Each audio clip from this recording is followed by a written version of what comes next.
Hey, everybody, and welcome back to another episode of Vox and Jed Fight About It, the show where me and Jed talk about stuff and things related to the episode, or related to the show this episode, and that's my politest way of saying that we don't have a theme, really. This week is going to be, as you might have been able to tell by that very nostalgic first episode recital of the intro, that this is a reminiscence episode. I've decided to dedicate this penultimate, and I love that word, penultimate episode of the first year of Vox and Jed Fight About It, to this specifically. I've been talking about the word penultimate a lot because, like, we said it, like before the show, like, twice, because we were going to record yesterday and I mentioned it, and then I mentioned it today. But anyway, I love the word penultimate. I love that shit. But this is the penultimate episode of Fight About It, episode 49, before we wrap year one of the show. And so I was like, with 50 being a big themed episode, we've had the idea together to sit and just write a bunch of shit down about the first year of the show. Funny stories and all the guests we've ever had and our rankings of episodes, you know, and how we feel about our first year of the show. And we've got plenty of treats for you here today. We got plenty of treats for you here today on Fight About It. It's going to be a wonderful celebratory episode. And I feel bad doing these sorts of celebratory episodes because, like, when we do them, I feel like we do them just a touch too often. I feel like we do a little too much reminiscing about the show, but I think we reminisce quite a bit. We do reminisce quite a bit. We're a very nostalgic couple of people. But, like, either way, this episode is about reminiscence, and so I'm not going to shame any of that shit today. We're going to lean into it, like, whole hard, dude. Whole hog. Whole hard, sure. Yeah. Yeah, you know what? Fine. But anyway, how are you doing today, Jed? How's this beautiful, definitely an actual Sunday afternoon finding you? It sure is finding me. I'll give an update for everybody on the podcast. As you know, I've been sick for the past few weeks, and I still am. It's evolved away from, I think it could have been some withdrawals from my medicine, but I'm pretty sure I am developing Hashimoto's thyroiditis, like my mother had. And so I'm going through a period of something called hashitoxicosis, which is just my thyroid eating itself, and then pockets of, like, thyroid hormone going off and making me, like, sick and shit. But yeah, I'm doing okay. Like, other than that, yeah, like the hunchback. I made that joke when you first said it, and, like, a crowd of people. Like, it was just too loud in the room, I think, for you to hear it, because nobody acknowledged it. And so, like, I felt really bad, because you went, yeah, I think I might have Hashimoto's, and I was like, holy shit, like the hunchback? and nobody caught it. And I was just, like, in shame, because it's like, Hashimoto, Quasimodo mix-up is actually really fucking funny. It's a funny bit. It's a funny bit, yeah. It's a damn shame, so I felt the need to reuse it. Sometimes jokes are worth reusing. Speaking of reusing topics, though, oh man, you want to jump straight in? You don't want to finish your health update? You don't know if I can finish your little health update and have a moment? I finished my health update. Like, I mean, I've got that. I need to see a doctor about it, and you know, I still am sick, but I'm getting better. Oh man. Oh, I can do a health update too. I can do a health update too because I got injured. I got injured in the recording process for last week's episode. That's so fucking funny.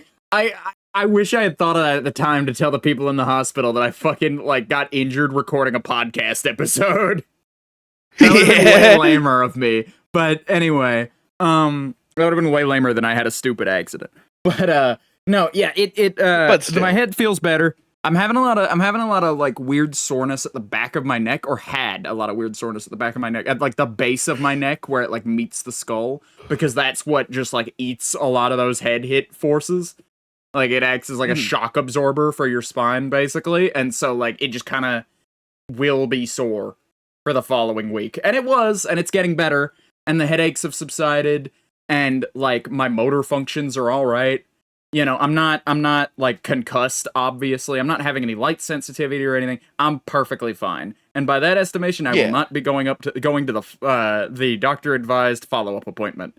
I simply will not be doing it. I can't really afford to do it. I don't know if my insurance will cover it, and I don't really care to if I feel okay and I'm not like having any symptoms or anything.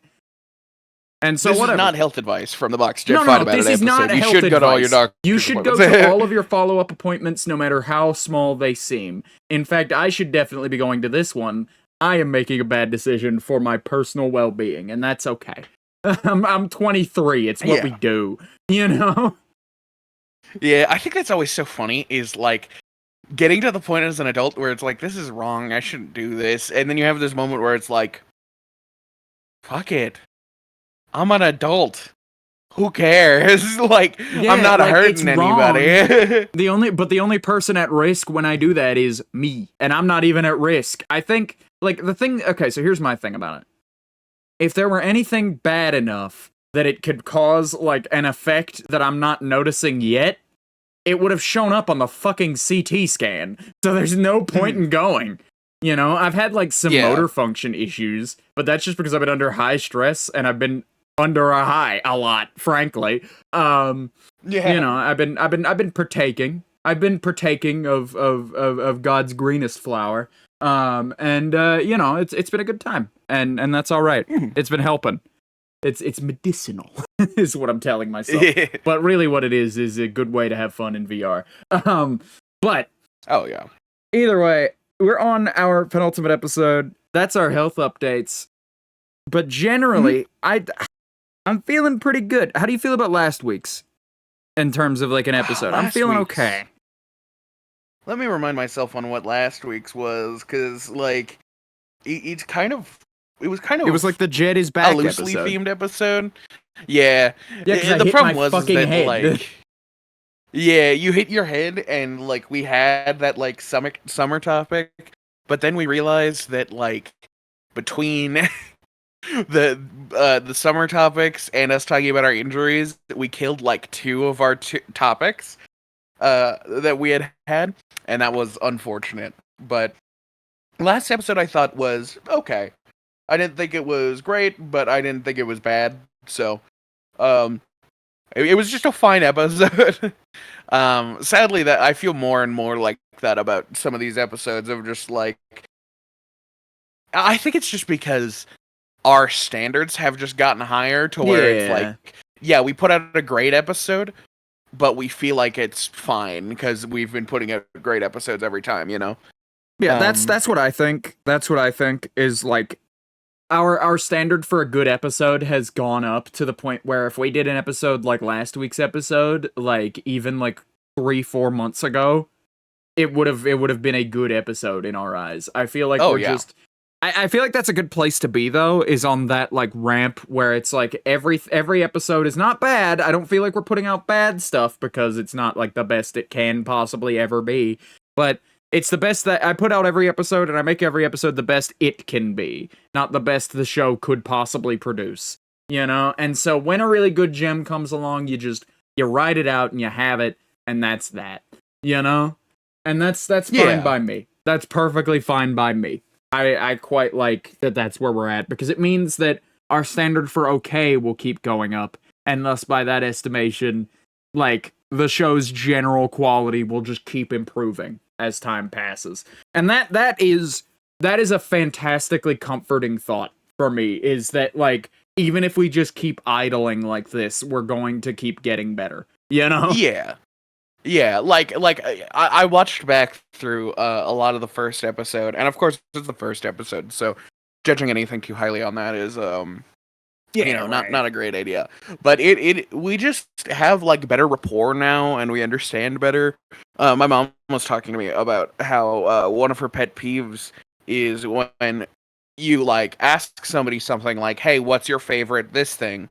and they just answer it and they don't play along by saying like, "What's yours?"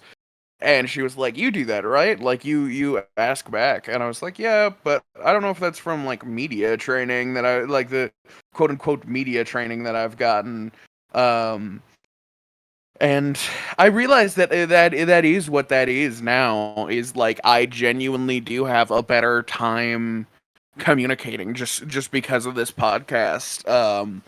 Like, it's taught me how to carry on thoughts and ideas a little bit easier, and I'm very proud of that. I'm proud that I'm able to see a difference in it, especially after the first year.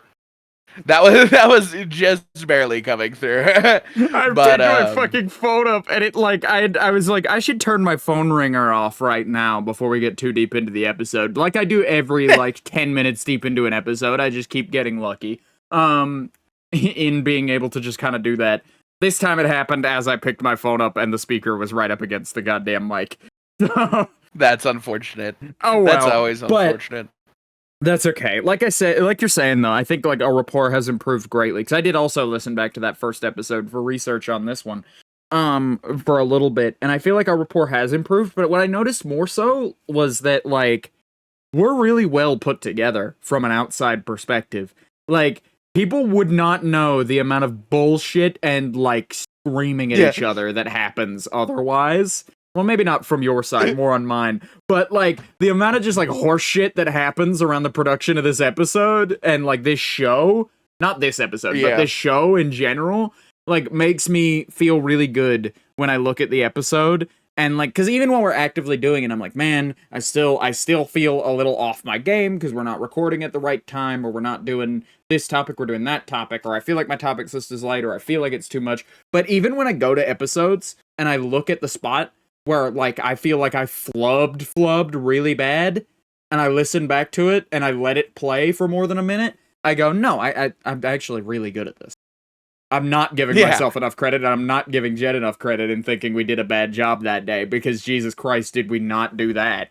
We did a fucking fantastic episode, you know? And like, it just feels really bad because you're your own worst critic, you know? And when you're in it, you can't really see it for what the final product will be, even when it's something like this, where it's like so close, like you're practically listening to the final product while you make it, you know, but because you're in it, it's hard to divorce yourself from it and enjoy it as like a podcast. And so on the rare occasion that we get to go back to it, like today, and we get to look at old episodes that we've done, I always get this like overwhelming sense of pride of just like, man, we make a really good show at the end of the day. It's hard to say that, being one of the guys on the show, but like I think we make a damn fine program, actually. Like all things considered. Like, I don't know. I had brought this up the other day when we were talking about it, but like I had said, how long has it been since you watched the H3 podcast? Because like H3 podcast was one of the first podcasts, at least to me, that was like, wow, this is a very popular podcast. And man, that show is so much ass. They like he's got a cough button for when he says like slurs or like awful shit. He just hits the button and like a whole minute or two of the show goes away. It can go up to like 8 minutes of show, I believe, and that's insane. It's absurd. But and like some clip compilations. Have you seen the clip compilations of him hitting the button where it's just like, and you know what? You know what about those refugees? And then it hard cuts to him like 8 minutes later, just sitting in his chair and go, no, I hit the button. None of that is making it to air. No, I hit the button. Yeah. He's such a dickhead about it too. Like there was like one time that he hit the button and it didn't go off, and you could hear him being like belligerent to his staff. And then he comes back and he's like, "Man, the button really fucked me this time, didn't it?" And it's like, "No, you were fucking cursing out your people." Yeah, I don't know. Yeah. The point is that there are a lot of worse shows out there. They're doing a lot better numbers-wise. I think the discoverability is just a mess right now, like you said, because you were saying that pre-show, and I've kind of come around on that same idea of, like, we are a podcast in a storming sea of podcasts. And so, like, nobody can tell that we're not crap because, like, we're not on the front page of Spotify, you know, where, like, the verified not crap podcasts are, where half of them are crap anyway, you know? Yeah, exactly. But I think we make a pretty fine show. I think we could stand to be a little less lax about our production quality, but I think overall, I think if we ran a little bit of a tighter ship, we could be, like, worthy of being in the top 100 podcasts available on Spotify. And that's high praise. But I feel like we could do it, you know? It's also just because podcasts are like, they're a dime a dozen, and they're like really not good 90% of the time. Like a lot of times whenever you actually, in fact, I've got a story about this. So a while ago I had downloaded like I think it was like Bumble or something, just because I was fucking around. Bumble, met my husband there. Anyway. And I like look at this girl's description or bio, and I scroll down and I was like, oh, she's nice. We have a lot of common interests. And then it said like, do not interact if you are a bigot or have a podcast. And I was like, well, all right. Fair enough. I don't know if you count. It's like, I don't think, because that's the problem with saying that I do a podcast, is because when I tell people that I do a podcast, their first image is in their head is the furthest thing from Vox and Jed Fight About It. You know what I tell people in public? I tell people I do radio. That's what I tell them. I tell them I do a radio show. Because that like paints the picture a little bit better of what we actually do. I tell them we do a radio show on the internet. Yeah, because I don't know, podcast is such like a loose idea. Podcast is such a loose term, and it makes you think of like two rich idiots who bought a bunch of fucking equipment and studio space and talk about vapid nothing for hours at a time. Yeah. You know?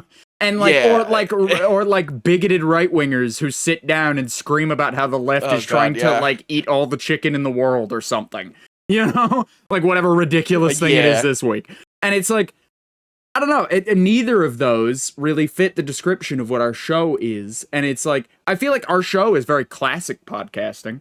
Our show is definitely what a podcast was, like a decade or two ago, before people got really, like, into doing podcasts. But I feel like, we run a very 2010 podcast in, like, a very, like, modern way, you know? Like, we're not stuck in 2010, but, like, vibes-wise, we're not on the same like wavelength that like 2025 podcasts are on. You know, we have like, our own. We beat to our TikTok own drum clips. Here. You know. Yeah. Because like I think that's the other difference is that we tried to do it like they do it with like clips and stuff, and our clips are funny, but like I think we're genuinely just like I think our appeal comes from just like. We're shooting the shit. It's not a super clippable show for that reason, too. Yeah. Like, I hear what you're saying. It's like, you know, it's a bunch of just like, if we were to clip that, we'd have to clip 10 minutes of show for that to be a point. And I feel like we could stand to be a little snappier to produce clips, but I will never resort to clip farming.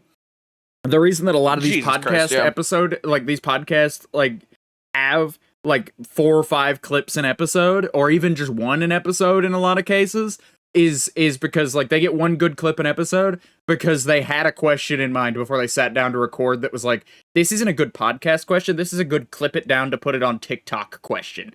And it's like, I'm sick of that shit. I'm sick of what comes with being, like, a creator on the internet, which we'll talk about that in a minute. But I'm sick of this thing that comes with making stuff on the internet where it needs to be able to be a TikTok, and it needs to be able to be a podcast, and like, your podcast has to be a TikTok, it has to be a YouTube video, it has to be an audio format only show, and it has to be a live stream, and this and that. It has to be viewable in all these formats under all these ways based on the consumer's want. And I don't want to do that anymore. We're not about to be the fucking Quibi of podcasts, you know? Yeah. I'm not making like I'm not designing, because think about how much worse this show would be if it were just all us clip farming for, like, TikTok. And vice versa. So what I'm doing here, or what we're doing here, but my thought on it is, especially, we're making a podcast to make a good podcast. I don't give a fuck about what good clips come out of it. I want a really good podcast episode that somebody can sit down, put on their, like, way to work, or on the drive home, or, like, while they clean the house or some shit, and have 2 hours of really solid talk-to entertainment. That's all I want to make. That's all I want to make, and I want it to do well. It's just impossible to only make that and promote it well, is the issue. Like, that's the blind spot we hit. You would almost go? I would almost go as far as to say that making a quote-unquote clippable podcast is a disservice to making a podcast. No, yeah, that's what I'm saying. It would be the best moments you have are like moments in the podcast, and it's not like a one continuous thing. Because I think that's the one thing we do a really good job on, is just like, we're a very flowy type of you can't divorce this from the, like, health conversation we had, like, at the start of the show. It's one unit. Yeah. It's one fucking unit, fact, this show, and that's what makes it a cohesive show. To edit. Yeah.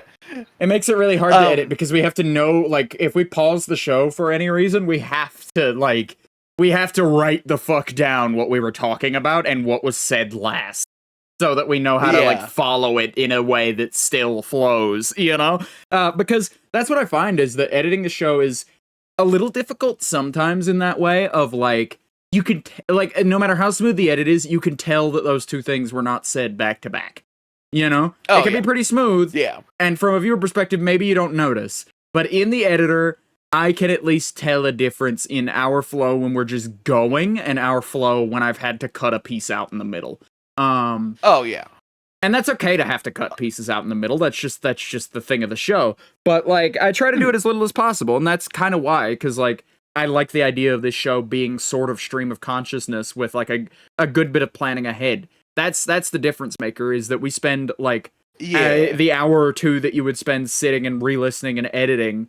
Instead, we spend those hours sitting and planning ahead of the episode so that we don't fuck up in a way that we need to edit later. And I feel like that just produces a better stream of audio.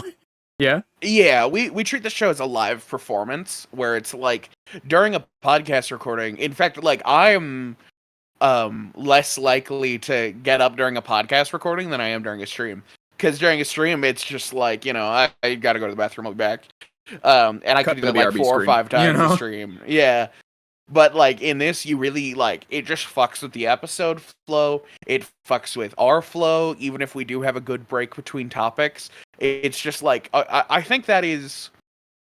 I think, to some degree, Vox and Jed Fight About It is performance art in that way of, like, it's very specific to the performance that we're putting on per episode, you know? It is an insanely light performance art, but I would agree with you that there is sort of like a we suffer for the art aspect. Like for me right now, we're hitting summer weather pretty heavy now. We're getting like the mugginess of the spring with the heat of the summer over here. And so what's happening is it's like 90-degree days where like if I don't have like the fan and the AC going full fucking blast, it like gets like an oven in here. And I have to have at least the fan off to be able to record the show in perfect quality. And so like I'm sweaty in my chair right now. I am soaked head to toe in sweat because I want to record the show, you know? And I like the show enough that like I'm willing to sit and do that. And I don't want to sound like woe is me, oh poor me, I have to record a fucking podcast. But like no, there is an amount of like we sit and we do it, you know, we sit down and we do it, and it is akin to performance art in that way. Now that you say it, it just sounds a little pretentious to say out loud that this is performance art. Is all. But, like, I don't that's disagree, how I see it. At but least is just like I say performance art in the same way that like it's not like a movie or a video that you can cut down. It's performance art in the same way that a stream is, where it's like you have to be up to it. But I think it's a little bit more intense than a stream, just because it's like there's no laxness that you can get, or at least that's how I feel. I feel like if you're watching a podcast, you should be able to pick up a podcast, and each individual minute should be as reasonably, you know, similar to the last minute. So you shouldn't be able to find any minute in a podcast that is like a bad minute. Or at least that's how I feel about it, and that is a lot of pressure for the podcast, but I think it's what like brings us to having a good episode, you know? And yeah, I can see that. Yeah. And man, did you have more to add to that, or was that like a and I'd like to be done with my point now? Yeah, that was an and on the end of my point of just like we're at a year now. We are at a year now, and I think, like you said, like I think we've done a good bit of wrapping on like our personal improvement on the show over that time, and I feel like, I don't know, I'm pretty confident in our ability to keep being better. Like we said earlier, I don't know if we said that on the show or before the show, but we were talking about our quality and stuff, and how we're just steadily improving on the show and how good that is. To the point where more and more episodes feel okay because they're actually pretty damn good compared to like the first one, you know? And with that being our standard of measurement, we've come a long way, in this first year.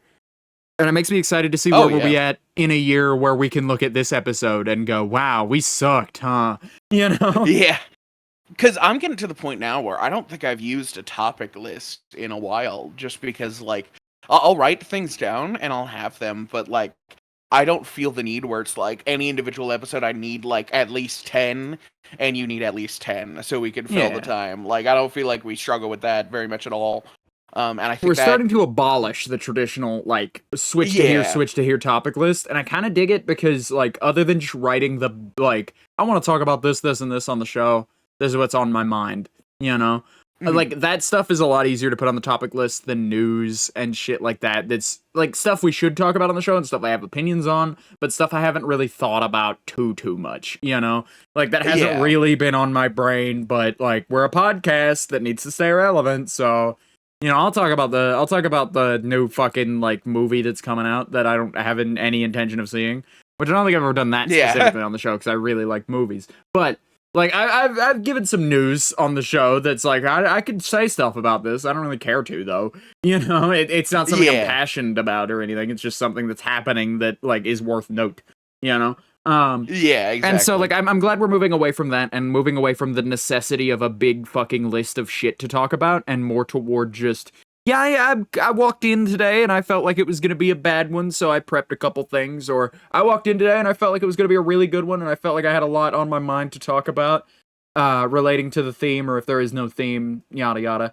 You know, and I feel like that's a good spot to be, where we have the lists when we need them. And on episodes like today where they're themed, we still like prep things up. But like generally we kind of just wing these a lot of the time now, and it's working out.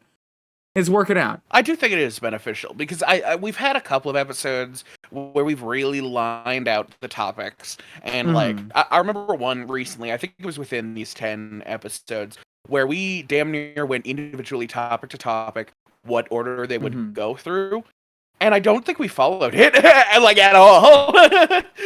Yeah, no, and we didn't end up using most of those. And so, like, we just had, like, a list of shit we didn't end up using for anything. And so, like, lined up where it's like, this is gonna go to this topic, and this topic to this topic on each of our lists, and it just, it was unbeneficial. In fact, it hurt the episode, I would say. And that's what I think, is when we overdo it on the topic list and we become too reliant on the topic list, it ruins that flow of consciousness, like we were saying. That's where a lot of our really bad transitions on this show come from, is we hit a wall while talking and gandered both of us over at our topic lists and just pulled something out of our ass, you know, that was over there, you know, out of our bag of tricks, and whether it be related or otherwise, you know. And so this allows such more of a stream of consciousness show where we could sort of really lean into being a better, more listenable show. And I like that. I like that a lot.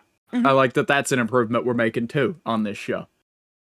Can I squeeze the phrase on this show in anymore? Could I do that? On this show? I said another couple more. I said it like 3 times just now. Well, on this show, we've had 47 episodes, or 48 episodes up to this point. 49, this one included, but this one's, you know, anyway. Prior to the episode, we were talking about how we don't set things up, but prior to the episode, we did set up our favorite, least favorite, and favorite guest episodes. And I don't know if you want to go into that. So I do. I prepped a little further than you did. I went for favorite solo, favorite guest episode, best episode overall, and worst episode overall. And I think that I have a pretty good list of those, and I think I have a pretty good set of that. So, do you want to get into it? Where do you want to start? Best or worst? Or favorites? Oh, man. We could start anywhere. Let's start at some favorite episodes to talk about. Because I've got a couple of favorites going on.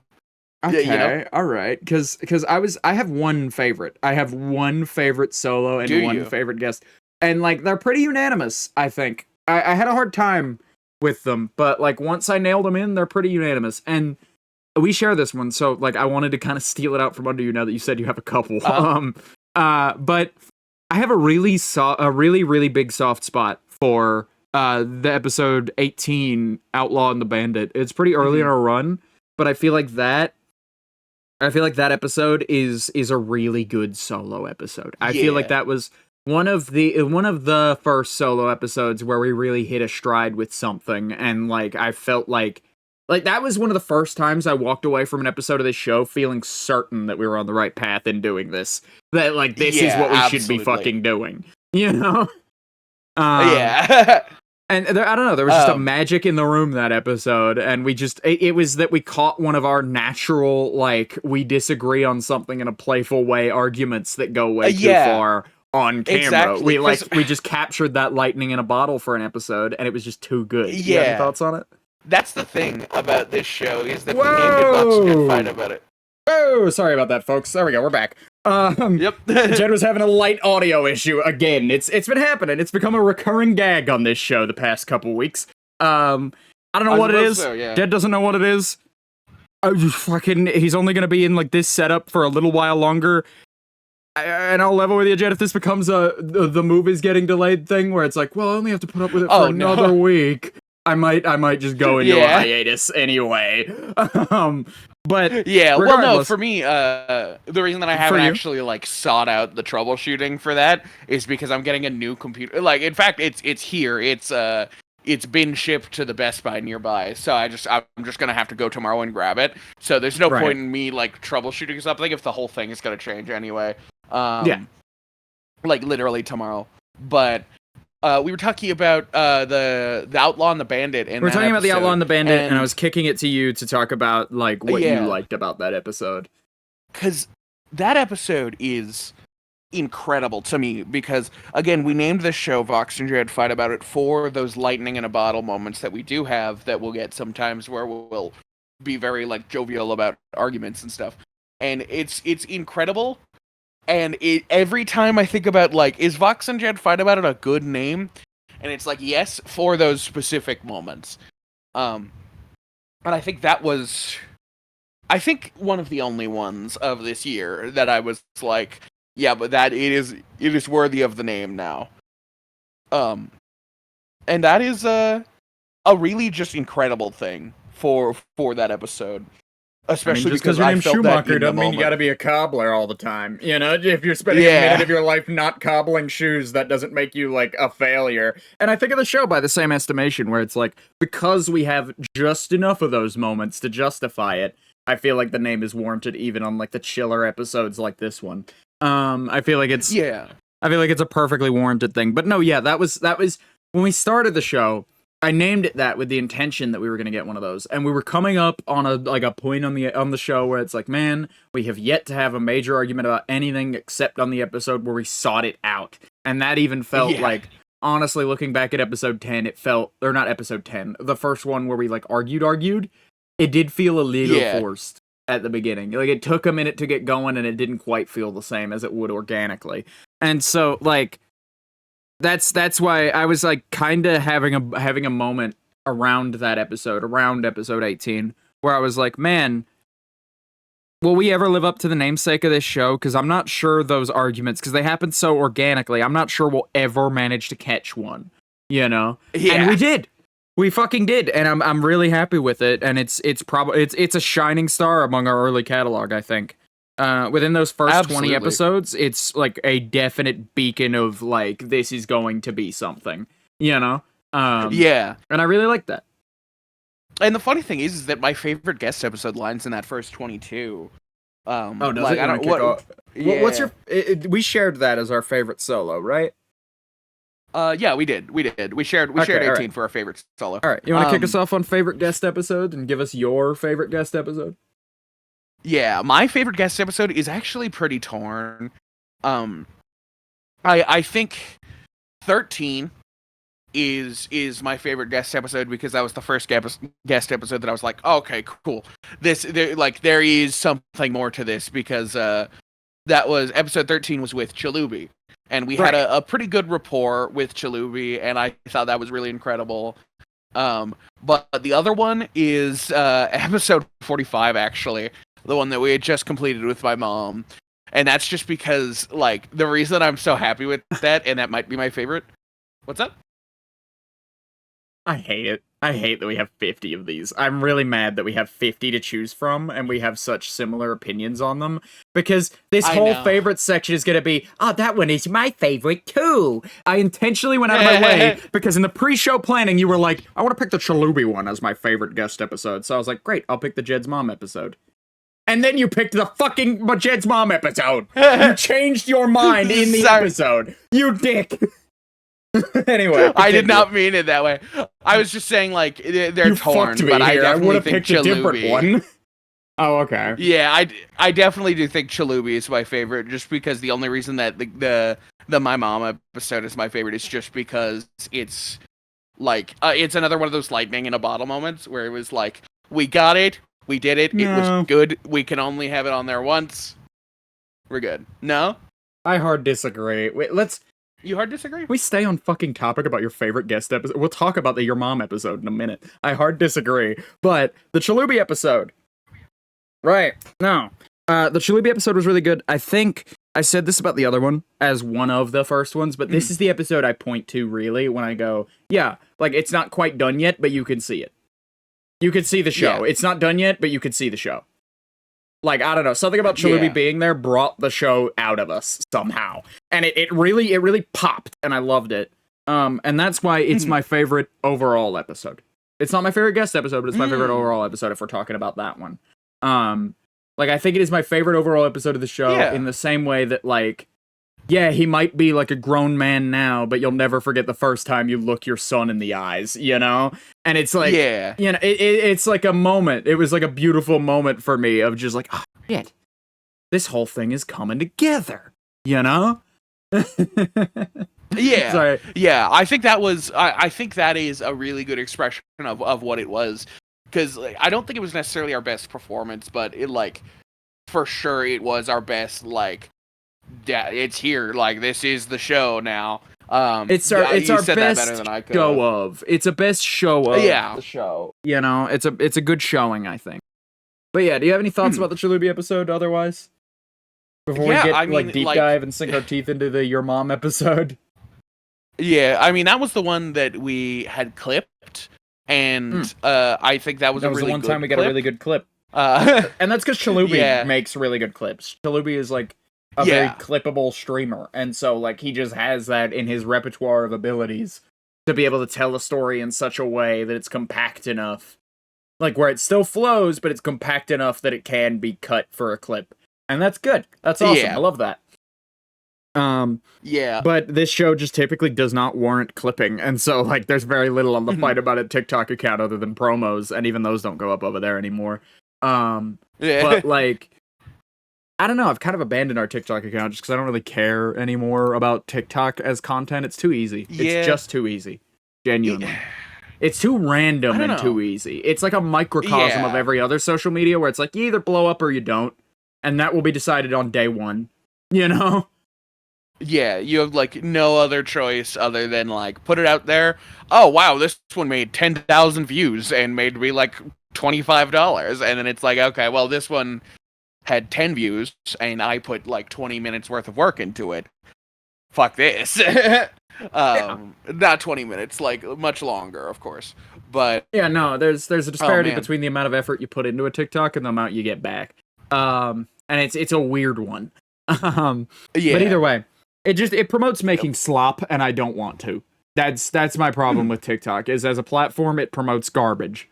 Pretty much. Not that everybody on TikTok is making garbage if their shit is being promoted, but I mean that the way the system is set up incentivizes you to make very digestible, very shit content. Yeah, which is fine for what it is, but TikTok is definitely not our forte.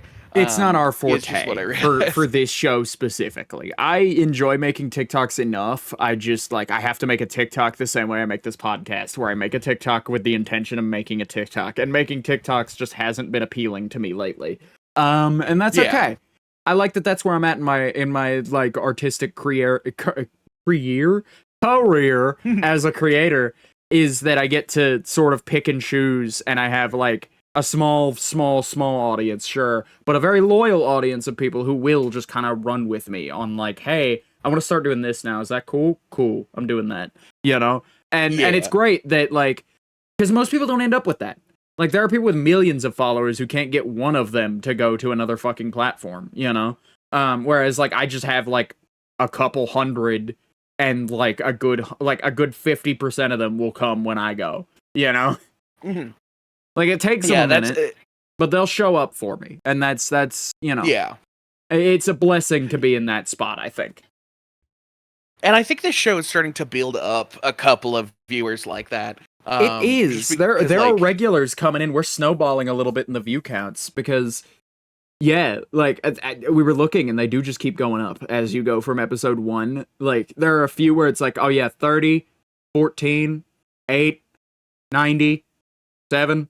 Like, those are the view counts for a minute. And then as you start coming up into, like, the 30s, like the episode 30s and beyond, it starts to become 10, 8, 2, 15, 18, 25, 10, 2, 43, 8. You know, where, like, episodes in general are just popping off more and more, and the bad episodes that are low are doing better and better. And so I think we're just picking up some traction with, like, a cult audience, and I like that. I like that the audience for this show is growing, and I thank all of you out there who are listening to this episode for tuning in and sticking around with us and hanging out, because clearly if you've watched 40 minutes of an episode of a podcast about doing a year of a podcast, I mean, clearly you care about the show, you know, to some degree, and I thank you for that. But you were saying about the view counts. I think you were about to make the same point, and I just stole it out of your mouth. But if you have any more to say about it, go ahead. That is definitely how I feel about it, and I think the Chalui episode was actually our first episode to ever break. I think it was 25. Yeah. And that was, like, crazy for us. Especially because it was within our first 20. Where it was, like, we were very suspecting that it was, like, alright, we're gonna have 2 views for, like, weeks and weeks and weeks. And that was the first time we, like, had, like, a bubble where it was, like, okay, well, that's really good. People are actually watching our show. But I kind of had this moment where I was like, is it because of Chalubi? Do people like us because of our guests? And as we've gone on, actually, you can look at it. Our solo episodes are starting to have better performance than our guest episodes. And I am very happy about that. Yeah. Me too. I'm glad that we're growing on people, because early in the show, it was like every solo episode got like 2 views, and then every guest episode got like 15. And so it was like a very big, noticeable disparity of like, yeah, we're just here because our friend was on the show, or our creator was on the show, you know? And that's something. Yeah. But let's speaking of having your creator on the show, your mom was on the show somewhat recently. And you know, I kind of stopped you from talking about that because I disagree with you. I think I have a lot to say about that, and I realized we were trying to talk about the Chalubi episode, and we were about to just like shunt that topic. Yeah. That we just got 10 minutes out of, by the way. That like we were about to just like punt it into the fucking stratosphere and move on immediately. But like moving on to the Your Mom episode, calling it the Your Mom episode is really funny, by the way. It is. But the Jed's Mom episode, you were like, oh yeah, that's another lightning in the bottle. And I know what you meant is that we could only do it once, but it felt really disrespectful, man, because I was like, no, that was a calculated move, is what that was. Yeah. Don't you remember the week we did that solo, and you were like, who do we have on? And I went, your mom. And you went, why? And I went, no, Jed, you don't understand. That'll work. And then it worked. Like, I insisted that it would do well, and you were like, I don't know about that. And honestly, I'll level with you, I didn't either. I was kind of just following my gut on that. But it did take me somewhere nice. And so it's good to know that my instincts for content creation aren't dead just because stuff doesn't perform well, you know? Yeah. Because that, like, the only reason I called it, like, a lightning in a bottle is just because, like... because you can't have your mom on again. One of those. Like, yeah, we only ever get one of them. And because it was a good one, and in, like, a top 10 episodes... ever, I was like, great, fucking fantastic, because like now I just get to have, oh yeah, my mom was on my podcast one time, but I don't ever have to worry about doing that again. You know, just because like I don't know, that episode was really fun just because of that, where it was like my mom didn't even want to, like, if I said like hi mom to her while she was in my stream chat, she would be like, No, I'm just another one of your viewers. Don't act like that. People will see it as weird. But seeing that, like, now our second most viewed episode is the one with my mom. It was also nice to see her smile about that, because I told her that, and she seemed pretty happy about that. God, Which who is good, was it? because she deserved it. I got a clip of behind the scenes for a movie where it was a big famous director, but he was directing his own mother in a clip, and he was like, "All right, mom, so what we're gonna have you do is go stand on that mark over there, and then like read your lines into camera if you can." And then like, and she was like, "Okay," because this is like a 50-year-old woman, because she's like, she's has a son with a career, you know. But like, that's how I was thinking the Jed's mom episode was gonna be. Was like, "All right, ma, I need you to like sit down and talk with me for like 2 hours, kind of high energy, like a little higher energy than when we have a normal conversation. I don't want to say performatively, but it, like, you know, but like I kind of kept coming back to that visual in my head during the episode of just like, all right, and then we're gonna do this and we're gonna do that, and noticing how off it was from like the actual episode, and going, damn, this is just like a normal guest. Like, until childhood shit was brought up, I almost forgot that we were having your fucking mother on the show. You know, it wasn't just some other streamer, you know, that we were having on to, like, chit-chat, you know? And so it was a good episode. It was a really good episode as an episode. But not only that, it has a really good hook, and that hook is, I had my mom on my podcast. You know?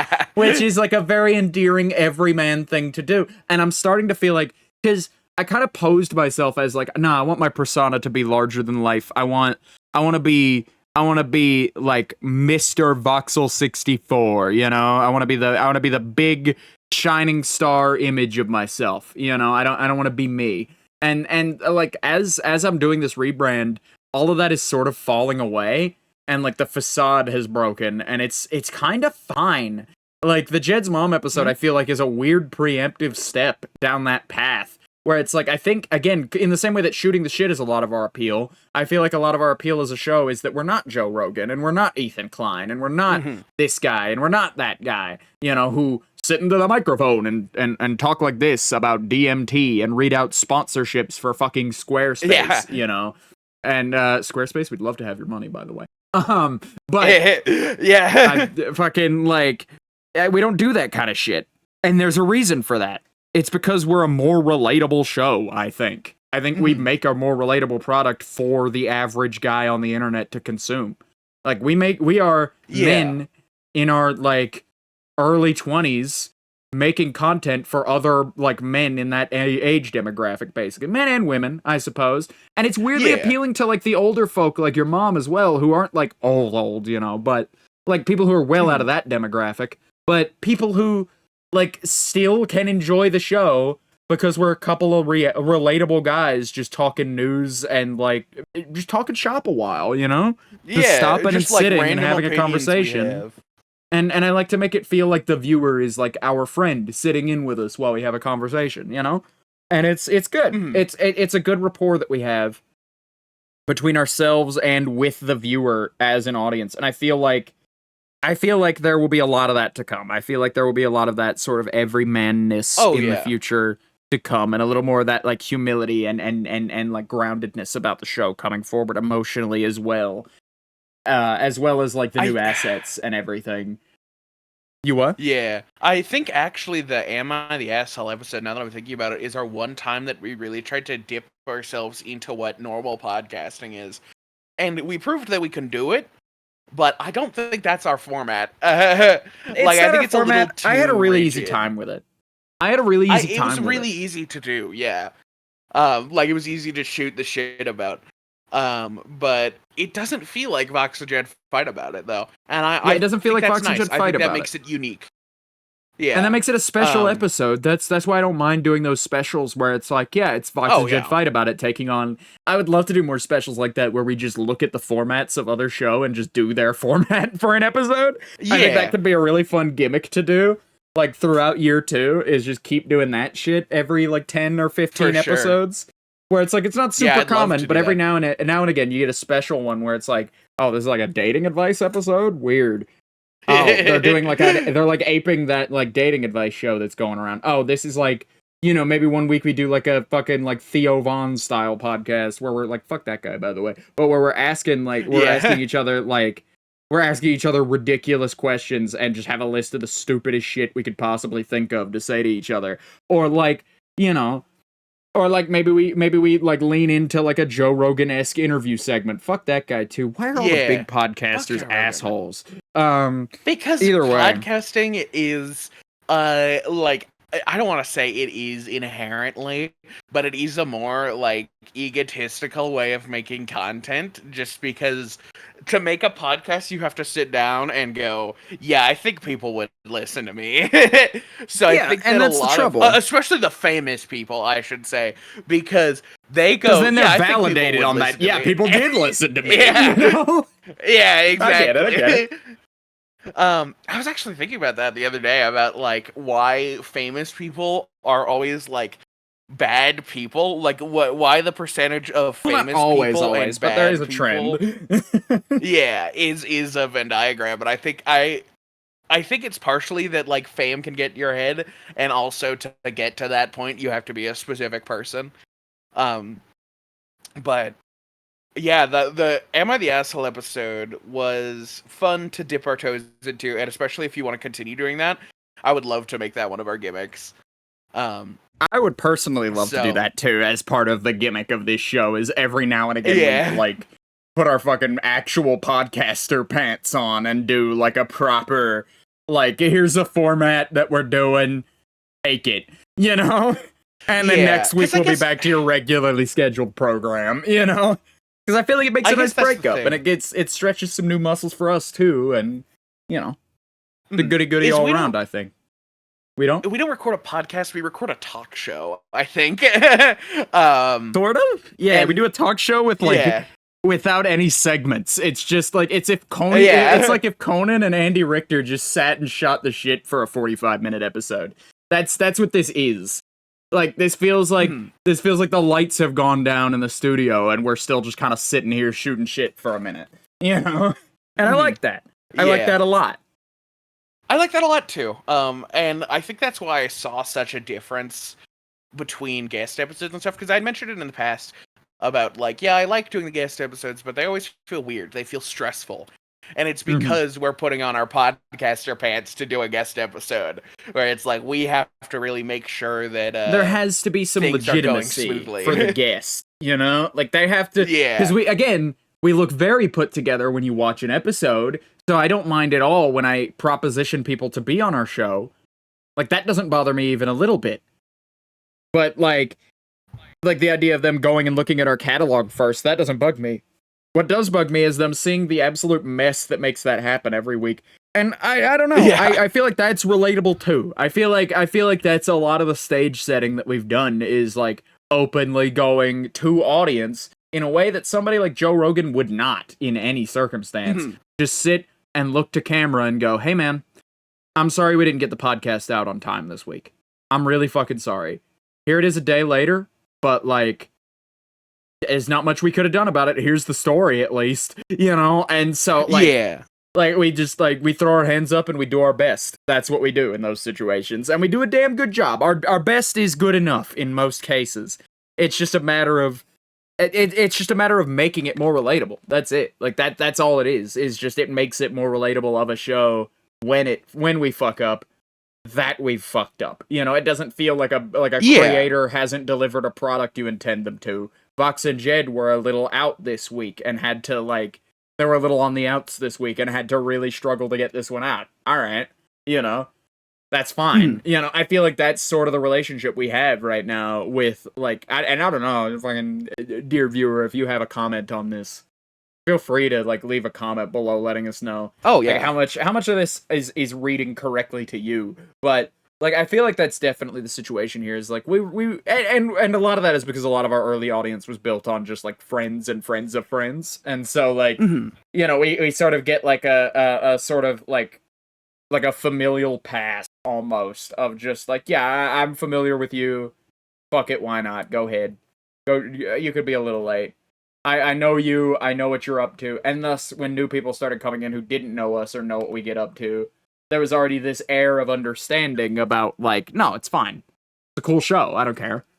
You know? Yeah. And I like that. I like that. I've been blabbing about that for a minute now, but I'm very uncertain on my feelings, or I'm very uncertain on like how much of what I just said lines up with reality.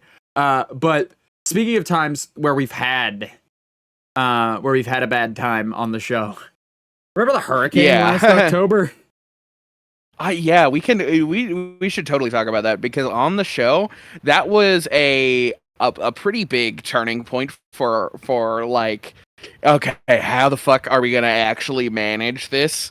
Because prior we were like, every week, every episode, we are not going to fucking quit it. Like, we are going to keep going, keep pushing. Mm-hmm. That was the thing that nearly killed the show, is that hurricane. Yeah. Because that was our first time we ever missed for like a week and a half. It was supposed to be like 2-3 weeks, but it was only like a week and a half. But it was a real bitch of a week and a half, because like that's just enough time that we could not get an episode out. And we had to use our break week there, or one of our 2 break weeks that we allowed ourselves in this first year.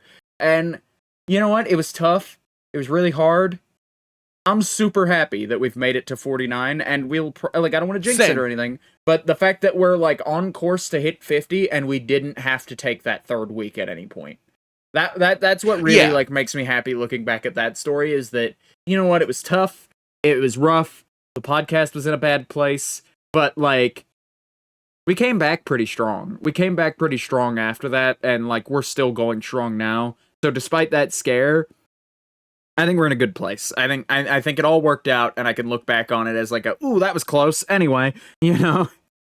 Yeah, and especially with the show, like I think that doing we talked about this earlier, but doing those first 50 episodes and having them as like a portfolio is great, because now I feel like I can actually like manage the show and where I want it, because I've got enough repertoire under my belt. We've got like a thing going on. But as for like least favorite episodes, the hurricane episodes, I don't actually think they were all that bad. When it comes to those episodes, just because we were like still on our game at that time. But I had a really hard time picking a least favorite episode, so I'll let you take yours. Because mine was easy. Yeah. Go ahead. My worst episode ever is episode 47, I think is the number for that one. I sawed this episode in half, the solo one that I did a couple weeks ago when Jed first got really sick. Because it's a half-length episode, and like it being our shortest episode is almost enough on its own for me to go, that's probably our worst one, is the one where we couldn't deliver a whole 2 hours, you know? Like I think that's enough to qualify it for worst. I think my commentary was really lacking, because I'm just not used to doing this show in particular solo, and I haven't done much solo commentary like on my own for other things recently at all. And so my commentary muscles on my own of being able to like self-regulate without a second person to bounce off of have weakened. And it's just something I'm out of practice with now that I need to get back into the habit of. But like all those 2 factors and like a bunch of other factors combined to make what I feel was pretty certifiably the like objective worst episode of Fight About It. But anyway, yeah, I don't know how you feel about it. I don't know. You haven't seen it? It's been weeks. I know. I need to watch it. I've seen like most of it, but like I thought it was good. But I also like your content specifically. I think it's one of my least favorite episodes, just because I wasn't there for it. Where it's like I wish that I would have just fucking forced myself to do it. But you know, at the time it was the first week of being sick, and I didn't know I'd be sick for months, you know. Yeah, but you had no idea. Like that, I genuinely think my least favorite episode of all time, though, other than that one, like my least favorite standard episode we have is probably 7. 7, really? Jesus. Like what? Yeah. I don't know so why. early on. So it was just like, if I remember correctly, I can barely even remember it, but I do remember that we recorded it at fucking on Sunday at 4 p.m. for a show that releases every Sunday at 3 p.m. And I remember fucking hating that. I remember getting really upset about that. I was really upset about it too. Because the problem was, it was so early in the run that we think we hadn't just really forgot established. I genuinely think we just forgot on Thursday to record. It was early enough on that like it wasn't part of our routine yet, and we hadn't even settled on Thursday as a recording date. It just was sort of a throughout the week I'll send Jed a message, and if he feels like recording, we'll sit down and record. You know, we'll just sort of shoot the shit regularly, and then we'll talk about when we want to record the episode at some point. And that week it just never came up. We just never really thought about when we were going to record, and so the week came and went. And then it's Sunday at 3 p.m. I think Jed's the one who noticed first, to like give him credit. Sunday at 3 p.m. came around, and I'm receiving Discord messages from Jed that's like, hey, we didn't even record the show this week. And I think that's the biggest fuck up we've ever made on this show, and it was back when we had like 2 people watching. So I don't feel super guilty about it, but I do. It sucks that the first one we were ever late on is late because, whoopsie, we just didn't record it. You know? Yeah. And I think that really set a precedent for the rest of the show where, like, at episode 7, it could have been a turning point where we could have let it go off the deep end. But I think we both sat down and we both consciously made the decision that wasn't going to ever happen again. Like, no matter what. We have put out another episode late, and that was the other one that you had. I think that was our other least favorite episode. I think we've had 3 late. I think that's what it is. Yeah. Total, I think we've produced 3 episodes that came out after they were supposed to. Yeah, but I think that one, like the third one in this equation was literally just because like YouTube was not uploading it. Like it was a tech issue, but we had it. Yeah, the third one we haven't mentioned here was we recorded it, we did it. I just was struggling genuinely from Friday till Sunday to try to get it to upload. Like it just wouldn't take the file for some reason, and I had to do a lot of tinkering with it to get it to take it for some reason. And it ended up working out. And it wasn't a great episode. It probably wasn't even an episode worth saving, really. But we needed an episode that week, and we already had a perfectly fine one recorded. So, you know. Oh yeah, yeah. What can you do? Honestly, I think that it makes sense that our 2 least favorite episodes are the ones that released late. Because I think it actually says good things about the product that we put out, that like the episodes that we hate are the ones that we fucked up on, you know, instead of just like, this episode was just kind of bad. It's the episodes where we couldn't produce a good one. And like, I feel like there are times, I feel like the reason that like, I would have said 7 had I remembered. I just have completely blanked that out because it was almost a year ago now. And it's just like 7 is a really good pick for that because I don't know, man. I just the fact that we were late on it is embarrassing. That's what it is. It brought me a good amount of upset. It brought me a good amount of upset that like we produced the show late because that's what we committed to as a product. And no matter how many people are looking, you know, it's important that you like are a person of your word and you deliver what you intend to deliver. And like the fact that we just simply forgot is like I think it honestly pushed us in a good direction for the rest of the show. I feel like it was very fundamental for us to have like okay, well that can never happen again ever, because I didn't know you were having that same moment. Jed, you're so outwardly lax about scheduling that I just thought you didn't give a fuck when we did the episode. Like you just did not care if it came out on Sunday or Friday. Like it just did not bother you at all. No, that was another turning point for me where it was like, okay, that just can't happen again. I'm just lax about scheduling because I don't like to be I don't like to bring more stress on myself for any reason, really.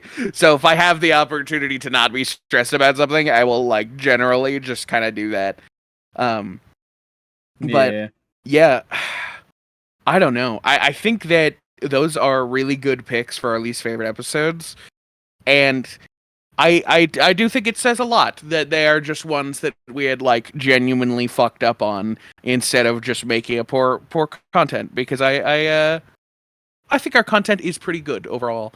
So much so that I've got like a couple of different favorite episodes. So we've talked about our regular favorite episode. Favorites that are like, here's some ones that I just kind of like. Do you have any guest ones in there?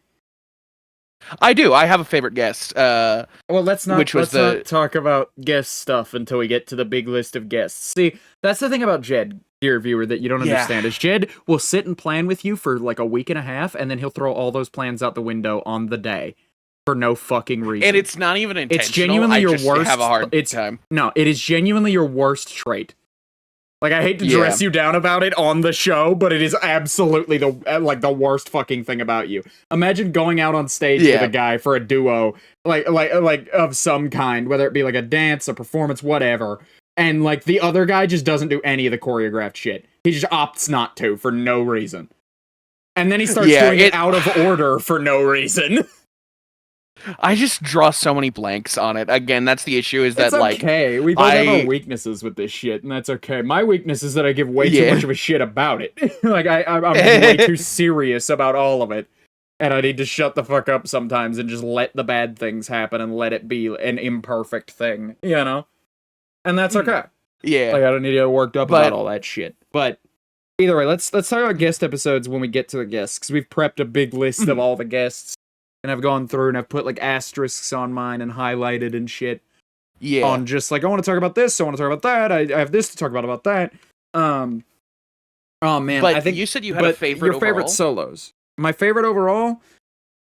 Man, that's a hard one. That is a toughie, because I really like all the ones that I picked. I like all three of the ones that I mentioned or all two, I guess, of the ones that I mentioned for, you know, favorite personal solo, favorite personal guest. Those are both great as finished products. I don't spend a lot of time listening back to the show objectively, so I don't really like have a lot that I can point at and go like, yeah, that one is my favorite that I can point. Like, not only is it my favorite, but it is the objective best episode of this show. And I feel like that's okay. I feel like it's alright not to have it. I feel like that's kind of a cop-out, but like, I feel like it's okay for me not to think that any of them are the objective best. I don't really like see them that way, honestly. Yeah. Like, I have a hard They're time. all their own I have a hard time product. I have a hard time picking one, pointing at it, and going like, yeah, that one's easily the best one. That being said, if I did have to put one on it, honestly, I remember 30 being really good, and I don't know why. I remember 30 being, because I remember sitting and being in the premiere for 30 and hearing it back and going, man, that is just a banger of an episode.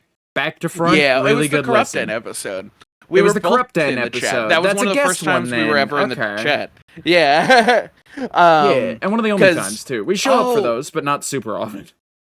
Right, because Corrupt actually watched the episode on their stream. So we got, like, sub-commentary to our podcast. We got objective viewer commentary as well from, like, their chat and shit. And it's just the most feedback we've ever gotten on an episode. And I love that. Yeah. That's why it's the best overall, is because it's the one that I can point to and go, other people like this one a lot. Yeah. You know? Yeah. That's why. I just was spacing on why that was my favorite, but I knew that it was. Or not my favorite. Why it was the best. I just didn't know why. Like, I didn't have my evidence ready for that. Yeah. But I still stand by what I said, where it's like, it is genuinely super hard to pick an objective best for this show. Because, like, I feel like it's a really weird ranking for these episodes. But anyway, you got any other favorite solos you want to talk about before we get into guestdom territory? I guess like an honorable mention. I really liked our Tusk episode, the Walrus and the Filmmaker. Ooh, me too. I really liked doing that one, even though it didn't perform. Oh man, I told Vox when we put out the episode, because we talked about Tusk, and I was like, man, I hope that Tusk doesn't kill it in the algorithm. And he put like the most tame poster on there because of it, like, to ease some of my worries, and it happened. That episode has like 2 views ever, and it's probably me and you.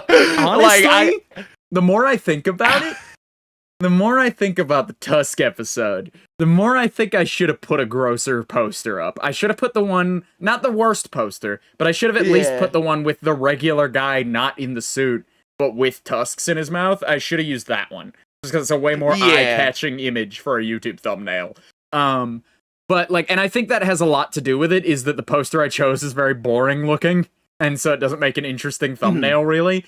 But, like, not even regulars showed up for that. So you definitely have a point on, like, Tusk killed that episode, kind of, in the algorithm. Yeah. But I liked that episode. I remember really enjoying that like recording it at least. So that's an honorable mention. And I don't think I have too many other honorable mentions. So yeah, if you want to move to like get our 2025 guest review, which is something that we'll never get to do again. Our guest review of a whole, like, 2024-2025 season guest review. Yeah.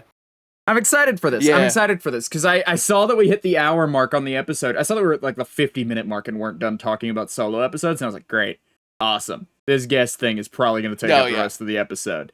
We're in the home stretch now, and this is the stuff I have a lot to say about.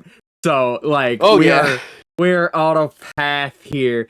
So, like, we're gonna skip over some guests, we're gonna, like, skip over some people, and if we skip over you or somebody that you liked, don't worry, we still care about them, we just don't have a ton to say. I'll read the list out as we go.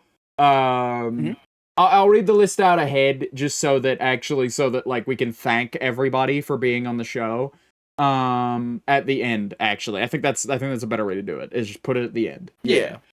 So we're gonna start doing notable We'll do a shout guests. out to all of our guests. Let's talk about our second ever guest, Woolen. Let's talk about Woolen for a minute. Woolen. I have some thoughts about Woolen. And that episode. So that was our second guest episode. So I had my topic list was kind of I had set up a topic list for our first episode with Twig about, like, where did your character come from, all that. A while. But it was very basic. It was very basic questioning, and I feel like it wasn't really representative of what our guest episodes would become. And so, like, I didn't want to even talk about it, really. But honorable mention Twig. Shout out Twig for being our first ever podcast guest. But Woolen was the first time that I actually had to look at that, like, guest question list and go, am I keeping this? Is this the standard? And I decided yes. And Woolen was a good guest for it, too. Because if I remember correctly, they had, like, a lot of good answers to those questions. So they did. That was kind of... Yeah. They were so ready to yap about it. They were so ready to just go on and on about it. I'm sorry, I keep interrupting you this episode, but, like, they did have a lot of good shit to say. But it's just, I don't want you to steal this from me, so, like, I'm trying to get it out there. The thing that I remember about that episode most was that it was a really good episode, and it was, like, the first time that I was really like, a guest episode can work. We can do guest episodes on this show without it being awkward or weird, you know? To, like, have a third person on Vox and Jed fight about it. Because the Twig one was awkward and weird just because it was our first guest episode. But once we got that ball rolling and got somebody like Woolen, who we had more, like, way more of a rapport with, and share a lot more of, like, a sense of humor with, it was way easier to, like, comfort in. But, like, the way I remember that episode, is finishing the recording, hitting stop recording, and going, all right, that's the episode, we're done. And then Woolen going, wait, we're done? What do you mean we're done? And I go, yeah, it's a 2-hour show. We recorded for 2 hours, we're done. And they go, oh, I thought you said it was an 8-hour show. I thought you wanted me here from 6 to 6. I didn't realize that, like... So they were, like, perfectly willing to, like, sit there from, like, 6 p.m. on to, like, 8 hours from then, 8 to 12 hours from then, and just sit and talk with us. Because they knew it was a 2-hour show. They thought it was, like, a really long recording session that we cut down, which is insanely high praise, I think, to, like, have somebody fooled in that way, where they've seen the show, and then they go, oh, clearly this is not 2 hours of stuff. Clearly this is, like, 8 hours of stuff, and 2 hours of the best bits of that 8 hours. To have that be the thought process on our show is insanely flattering. To have that be what they assumed our show was. But I remember just being like, wow, you're, like, I remember walking away with from that with just like, wow, Woolen is such, like, a generous guest. They were genuinely willing to give us 8 hours of their time, you know? For, like, a podcast that had 3 episodes at that point, and not a good one yet at all. Yeah, that hit our stride with it. Because it was, what, episode 4 that we had Woolen on? And he was 4. Like, so willing to like, throw himself into the deep end with it. Yeah, but wow. Yeah, I kind of forgot that he had said that up until this point. Oh but shit, that you was forgot? like Oh shit. Okay, I thought that's where you were going. That's why I cut you off. no, Oh, no. that's where you're headed I had next. a That's like the one thing I remember about that episode, really. I haven't listened to it since like it came out, so I have no idea what the contents of it are other than like talking about Minecraft. Anyway, you were saying? yeah. Do you have anything else to say about the one episode? Because like, Not particularly, other than it, like the only other thing I do remember is that episode did okay for an episode at that time. Mhm. It did pretty good for an episode at that time. Excuse Yeah. me, hiccups. And I liked it, I think it's and I our thought first it was episode to break 10. yeah, it was our first episode to break 10 views. It was our first episode in the double digits, which doesn't sound like a big achievement, but it was episode 4 No. of the show, you know? Yeah. The show that we didn't really promote at that stage either, by the way. Like we had like no promo, and now we have very little promo. We still need to put together a trailer for this show. I think that's something I want to do going into year 2. Is get There's us so a, many get us a things that we need trailer to do going. for year 2 for that. Yeah. Because like we just don't promo enough. But yeah, we had the Woolen episode, and then moving on from the Woolen episode, next up on the guest list, these two episodes are tied in together. The two guest episodes after Woolen, which was the Krim episode and then the Bush and Enzo episode. Yeah, I want to talk about Krim and- being a guest in general later. Mhm. Like, because there's a big story with Krim on this show. I want to talk about that. I want to talk about that later, so we'll double back on Krim. We'll also be doubling back on Bush and Enzo, by the way, individually outside of the guest like dual episode. But either way, about the Krim episode, how are these two tied together? What's this link you're thinking? Well, they of were here? the two episodes that we had taken down off of air. Yeah. Like the first time that we had to do that, and I think now's a good time to talk about that. I don't necessarily want to talk about like why we took it off air as much. Well, I feel like it's okay to say now that we're far enough away from it. We're like a year out from it. And for the show's involvement part of it, I feel like it's not that sensitive of an issue to talk about. And that's why those episodes are back up now, by the way. Here, how about we just talk about that now? And then we'll talk about Krim, Bush, and Enzo as guests on their individual episodes. Well, fucking yeah. We'll talk about the whole situation with that in a sec. I still want to. It's those two episodes went down. That's the first time we've ever had a scandal in this show. So let me set some staging for you here, dear viewer. It was a Thursday night. We had recorded the. It was a Saturday night. We had recorded the show already. It was ready to go out. It had been edited. It had been exported. It was done. Like, hell, I think I even, like, was about to upload it that night, because it was Saturday night, and that's usually when I'd, like, set the upload to go, and schedule it and everything. And it was as I was, like, getting ready to upload it that night, it turned out one of our guests, Bush and Bush, got himself into a scandal that cleared very quickly, and that he still gives me shit about to this day, by the way. You know, for how we handled that. But I honestly, he got himself into a scandal. That's all we'll say about it. I guess he didn't get himself into it, but he was wrapped in the middle of a scandal. He was involved into a scandal, yeah. He was involved enough in a scandal that I felt it pertinent that due to public opinion about him, we take those episodes down regardless of the reasoning. Mm-hmm. I don't know if that's the same decision I would make today where the show's at, but when the show has 7 episodes out, and 3 of them that maybe, was the issue. like anywhere between 1 and 3 of those 7 episodes, or 1 and 3 of those 10 episodes, might have to just go away. You know, that was the Saturday night of the Bush and Enzo episode, to be clear. This is after the Krim one. This is our 10th episode.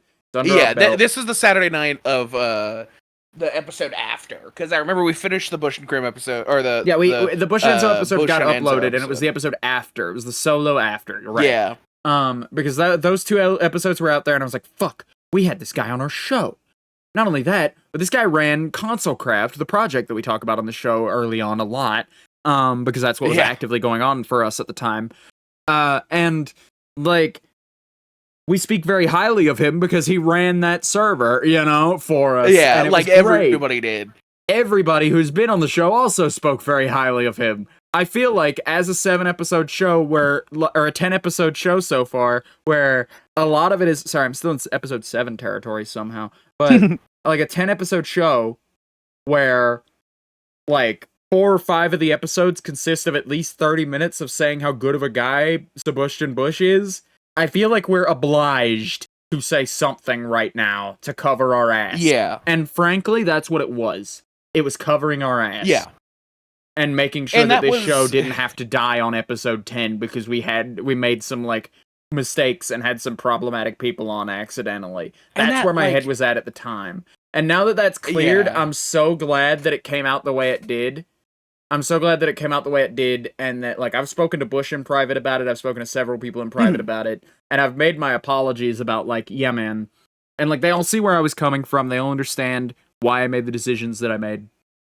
But, for the most part, honestly, I still feel bad about it to this day, that, like, you know, because it turned out that he was falsely accused, I still feel like I made the right, like, decision for the show, but morally I made a bad call. I should have just let the episodes rest a little while. But that did take, like, months to resolve itself. So the thing about that, I wouldn't have done it any different. Is I also remember that we had explicitly asked Enzo and Krim, and Enzo and Krim both had asked to have their episodes pulled. We were not going to do that unless they had asked. And that's what we had decided to do. I don't think we did a bad job with that. Because I think we handled it with a lot of tact. I just think the decisions that were made could have been made with more care for Bush as a person and more like we didn't check with him, we didn't message him, we didn't do anything. We just went on with the thing that we were told, you know, without hearing both sides of it. And that is a terrible thing to have done on its face. Yeah. You know? I don't think with the information that we had, we made a bad call necessarily, but like we could have had more information and made a more informed call. Yeah, publicly, I don't know if that would have changed the outcome of how it looked to a viewer, but, like, I don't know. Anyway, you were saying? That was such a mess, because that genuinely was... I've had a couple of times in the past year that I've been making content where I've gone, is this worth it? And I kind of have come to the conclusion that not really a lot of the time. The scandals and stuff that happens, it's all... such a mess, and it's so hard to make the right decision, because the right decision for your content is not the right decision for, you know, your friend. Man, nothing worth doing is ever easy, Jed. Nothing worth doing is ever easy. And that's why I hard disagree with you on, like, I don't think it's not worth it at all. I think it's worth it every minute. But, like, this is my dream. This is what I love doing. So clearly our opinions differ on that, and that's fine. I just wanted to squeeze in and express that real quick. But go ahead. Yeah. Because, like, I don't know. I genuinely don't know how I would change it, though, because, you know, we put out a disclaimer. We didn't accuse anybody of anything. It's just a tough position to be in, and I think it was good that it happened to the show, though. I think it was good that we have that experience of that happening, and we know what not to do now. But I think we handled it with tact and as best as we could. And we have to also account for the fact that was a situation that had to be handled fast. That was something that I had to deal with at 6 o'clock in the morning on a Friday in my underwear. You know, or on a Saturday in my underwear, crawling out of bed to, like, ensure that the upload came out on time and that the descriptions were written to have the disclaimer. We had, like, finished our recording, and I went downstairs to, like, eat food, and then I get like a billion text messages from the person who'd said, yeah, I'm gonna go to bed now, I'm kind of tired today, and then it's like, holy shit, we can't go to bed yet. We were very, like, quick that was about like it. Do you know how many swears and expletives were launched in your direction for holy fuck, why can't Jed be at his desk for 2 goddamn minutes? During that, like, 45 minutes of Jed's not reading my texts, not responding, and he's not back yet. What in the fuck? I'm just gonna have to deal with this on my own, and that's the conclusion that I've come to, is sometimes I will just have to deal with that on my own. You know? Yeah, I mean, like, I like to be there when I can, but, like, there's a certain degree of, like, I was eating dinner with my mom. I didn't expect there to be that. I guess because of that, that's the problem with you, is that when you step away from your desk for even, like, if you step one step away from your desk, you are just unreachable to the world. That is the problem. That is the root of it. But like that was the issue at the time. And it's like, I'm not trying to, like, you're a difficult guy to reach, and that was the problem at the time, is why it's relevant to bring up now. Yeah, and then you called my phone. That's what I remember. You. Yeah. I don't remember calling you on your cell, but I called you? Yeah, you called my phone to tell me about it, because I was like, Vox is calling me. Hold on. And then I, like, stepped outside, and I came back in, and I was like, I have to go deal with something. I'll be back. I was worried for a while that your mom thought I was some asshole, because you don't do me any favors at all in your explanation of things. And it's just, like, because you're very matter-of-fact when you explain things, and so, like, it as little detail as possible sometimes, and so it's like, from your mom's perspective, you took a phone call you stepped outside and took a phone call where I was definitely probably raising my voice pretty heavily. And then, like, because I was, like, panicking about this whole thing. And then you step back in and are like, oh, shit, I have to go deal with this. And it just, I don't think you realize that, like, you could never be a PR manager for anybody, because you make me look like such shit doing that. Because you didn't explain that it's like, Vox isn't like, it's not like Vox is the reason I'm coming away from dinner. I'm fucking, like, it's Vox needs help with something, and it's urgent, and it's not either of our fault, you know? Yeah, and I did explain it in like, that way, because of course it was followed up with, is everything okay? And I was like, yeah, there was just a thing that happened that we have to deal with. And I had explained it then. But I do have a problem with that. That's scandal, but also, like, I give myself too much credit in my own head, so I always feel like nobody gives me enough credit. But either way, those two episodes were just a mess. I think that's just what we can say about it. The episodes themselves, the Grim episode and the Bush and Enzo episode on their own, are fine, but as a unit, they're just a mess. Like, that whole thing was just a fucking wreck, and there's just nothing we could have done. They aren't up on Spotify because we can't, like, put them back in, like, nestle them back into where they go. I can nestle them back in now, I just have neglected to. Oh, okay. It's on my to-do list, but it's so far down my to-do list that it's like, it's not like they're lost media till I do it, you know? And I don't have the file, so I'd have to sit down and download it from YouTube and upload it on Spotify. And that would work, it's just, that would require, like, an hour or two of idly doing that, you know? Yeah. And that's okay, but that whole thing was a mess, and we moved on, and we got on from it just fine. And so the next person we had on... It was good for experience on the show. It was good for PR experience, yeah. The next person we had on was Nebula. I don't know if you have much to say about the Nebula episode. I think you mentioned it before the show. But... A bit? Yeah.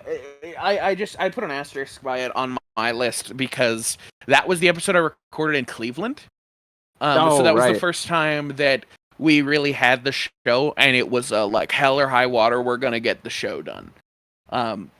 Because we were off the heels of episode 7, you know, just a couple episodes prior. And we were really, like, determined to get it to be better. And it was kind of an episode, which I felt really bad about, because I like Nebula. But, like, that was just something that had a notable, like, I was out of town, but I made an exception for the podcast, where I, like, brought my laptop and everything for it. But other, like, the actual show itself, I don't have a ton to say. But yeah. All right. The next one. I don't have a ton to say about the Nebula one, because it was just like an okay guest episode. I had a good time recording it. Nebula was fine. There's nothing really about it. The Chalubi episode is next, and we already talked about the Chalubi episode, but now we can get into more of the specifics of it. We can get into the weeds of it a little bit. Do you have anything? Because there are a lot of good moments in that episode. I think the moment that we clipped, the, like, Chalubi's name origin story, is probably, like, the highlight of that episode for obvious reasons. But, like, the whole episode felt like that. And I liked that. That's partially what I liked about it from, like, a favorite perspective, even, was just, like, Chalubi... Other guests have had really great rapport with us. Chalubi felt like a third host for an episode. Yeah. He slipped into it like a glove, dude. I don't know what it was. He just had a fantastic time doing it and was really good at it. And it's like, dude, it really gave me a semblance for, even though this guy is not around often, even though he's, like, usually preoccupied, this is why he still has a career in content creation aside from that, is because he's very well put together on the back end, too. Like, he's just super good Yeah. at what he does, you know, and that's that, I guess. Do you have anything more to say about the Loobster on his episode? I thought that episode was, again, like the first time that we really saw the show as like a, wow, this is really come together. It was also the first episode for me that I had a moment where I realized that, hey, it's okay. Just because I'm the co-host does not mean that I need to talk as much, and it was okay to kind of let you and Chalubi have moments where you guys talked, because that's happened more often where one of us, either I or you, have more to say to the guest at a certain time, and if we were to interact with it, it would just make it more of a pain in the ass. It would just ruin the flow. And that's so that was that's the thing, is like I'm glad that you got that, because you didn't word it that way the first time. What you worded it was, the way you worded it, like when you told me after that episode, when you made that realization, the way you would put it was, yeah, I just need to make peace with sometimes you're just going to have more to say to the guests than I will, and I guess that's okay. And like, you seemed like your takeaway was, Vox is better at talking to guests and has more to say to guests, so I guess it's okay if I let him take these sometimes. So it's good to get that clarity, and like, I understood what you meant after, of course, but it's good to hear you say it again in the way that I understand it now, of course, where it's just like, I don't have to be 50% of the hosting if that would make it a worse product. I can be 40 or even hell 30 or 20% of the hosting on that episode, and as long as like the other guy is picking up that 80, I need to give him room to get his 80% in if he has 80% of the episode to give to it, you know? Like, it's perfectly okay to lean one way or the other. And yeah, it's just about being more generous to each other with like being able to take over and being more comfortable in sitting back and letting the show run itself for a minute, you know? Yeah, and I think that on top of that, we've kind of learned how to read each other as well. Like, there's a lot of times on the podcast where we've taken bathroom breaks and we haven't cut them because it's just like, hey, Vox, I need a bathroom break. You keep up with the guests. Was it the first time we did that? 2 minutes. It might have been the first time we did that. I can't remember. It was one of the first times we did that. We don't do that super often. We don't do that, like, I'm gonna get up and take a piss mid-show thing, because usually we just utilize the pause button. But that was an episode where there was enough going on between me and Chalubi where Jed could just, like, walk away for a minute or two and be fine. You know? And, like, cause no impact, negative or positive, to the show one way or the other by doing that. And that was good. It was a good episode for that kind of a thing, and I'm glad it let us establish that. It's a shame that, like, I wasn't extended the same courtesy when I busted my goddamn head open. But, you know. Yeah, I feel so bad about that. I just didn't have my Discord notifications going. I haven't been blaming you at all, but it's like, dude, every episode, just in case you have a moment, I like to keep the chat open, just so I can see it. I made effort back when I had one monitor. Typically. In fact, my secondary monitor is the Fight About It monitor that you see behind us. And so, like, I'm down to one monitor, and I'm making room for the chat, the OBS window, my PNG Tuber software, and the topic list, too. And this motherfucker can't even gander at his Discord-only monitor for 2 seconds, you know? Yeah. No, I felt terrible about that. But yeah, like, I didn't blame you at all for hitting my head. I was just like, God damn, this sucks. I thought about it though. When you hit your head, I was like, of course you thought about it that way. If I had seen it, I don't think he would have been able to do it. Like, I don't think he would have hit his head like that, dude. No, I would have walked to the bathroom. I mean, I still probably would have ran. I wouldn't have ran that fucking fast though. I would have like tripped and knobbed my knees on it again instead, the way I did the night before. And it would have sucked, but I would have got back up and been fine to record.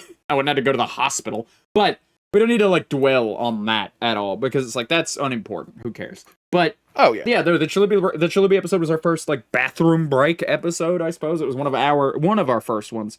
The first one of note, we'll say. That we remember as being like that, you know? And then we had Enzo on again, which I feel like is a good time to loop back around. This was, gosh, I don't know, somewhere in the teens. So, a few weeks after, and so the smoke hadn't quite cleared just yet, and I was feeling bad for Enzo, And Enzo had expressed interest on being on the show again at some point because their episode got taken down, and thus on the same wavelength, I was like, ah, shit, you're right. You just straight don't have an episode anymore, and you weren't even like at fault for any of that shit. Like, you're not even really involved. You're just kind of tangentially there in that episode, you know? And so it's just like, you don't have anything to do with this scandal, and yet you're being screwed. So I feel like obligated to put you in as like a guest now. And like, not that I wouldn't have done Enzo anyway. I would have put Enzo on the guest list immediately anyway, just because that sucks. But like, the guilt was enough that I was like, okay, we gotta do this. We have to do this pretty soon. And so that was why it was so off the heels of all of that. And I think Enzo's solo episode was way more revealing about Enzo, and I'm glad we did it anyway. Because Bush is a very big personality when it comes to speaking.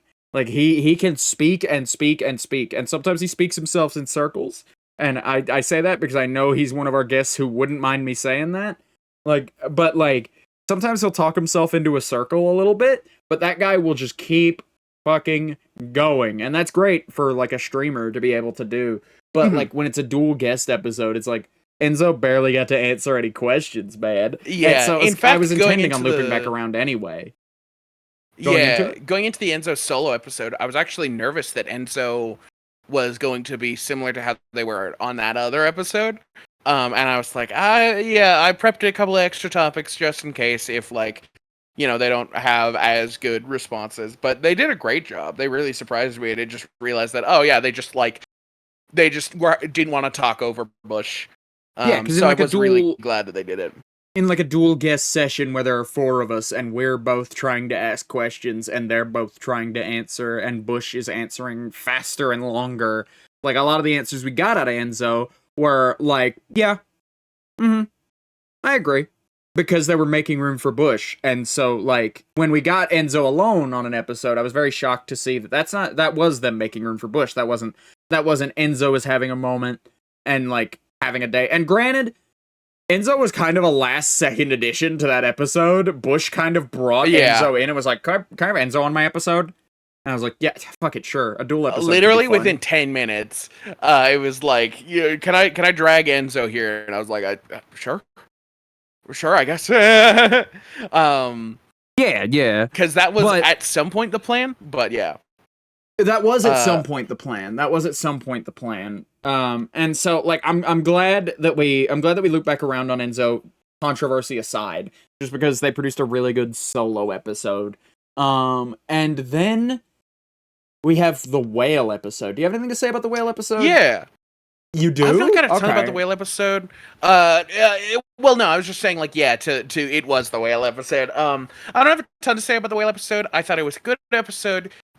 It was when we were starting to get into the flow of things to the point where every episode was kind of, you know, this is good. I liked this. And it was really nice to have Whale on there.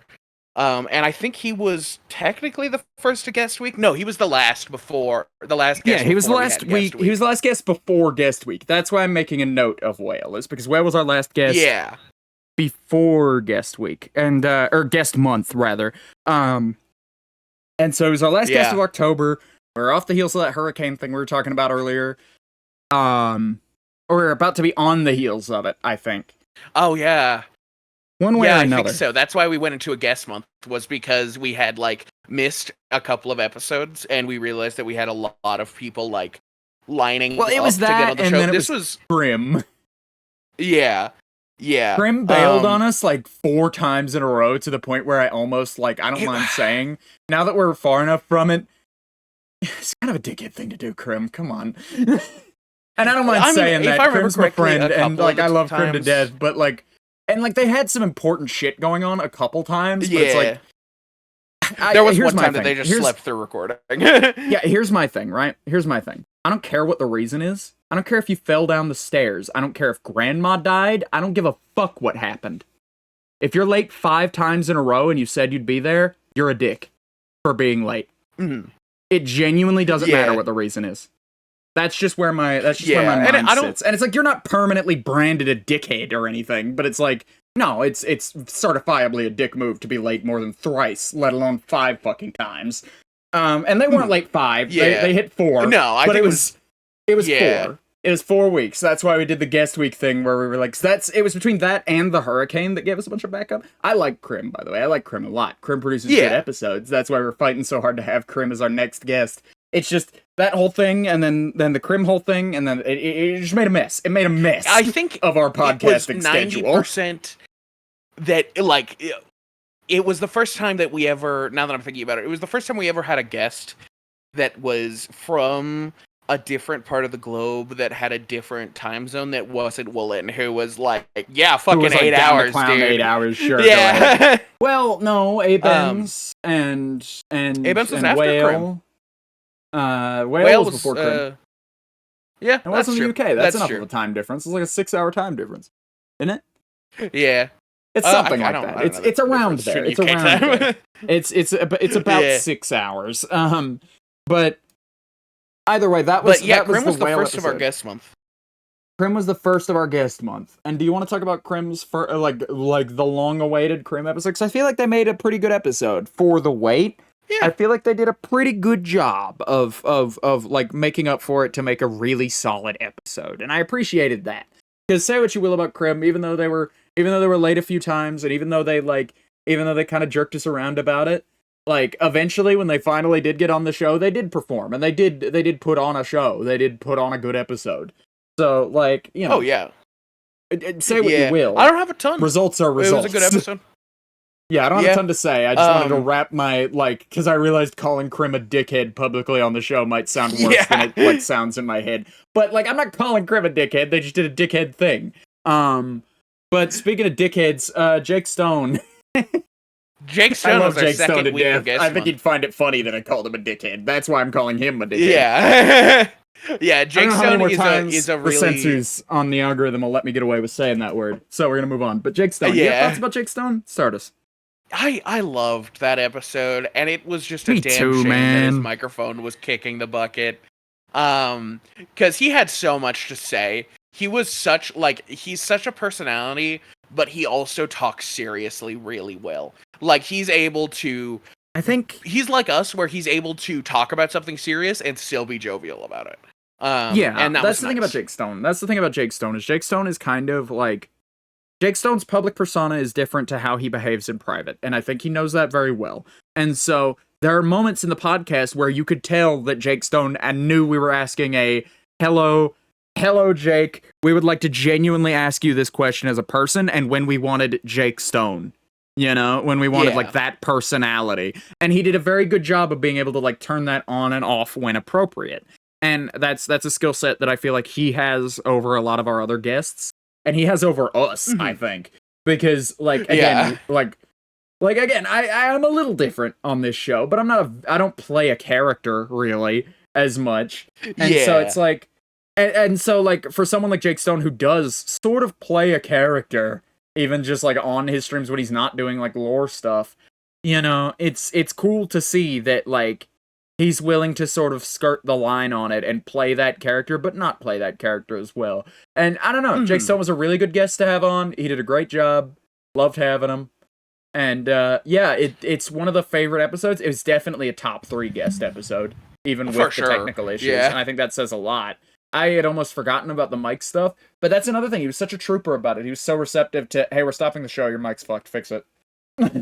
Yeah. Like, he was very receptive to, like, you guys aren't being mean to me about my mic. It's just the show needs to be good. Like, he understood that, like, we're making a product here and it needs to be of quality. You know? There is a quality standard to be met and we need to meet it.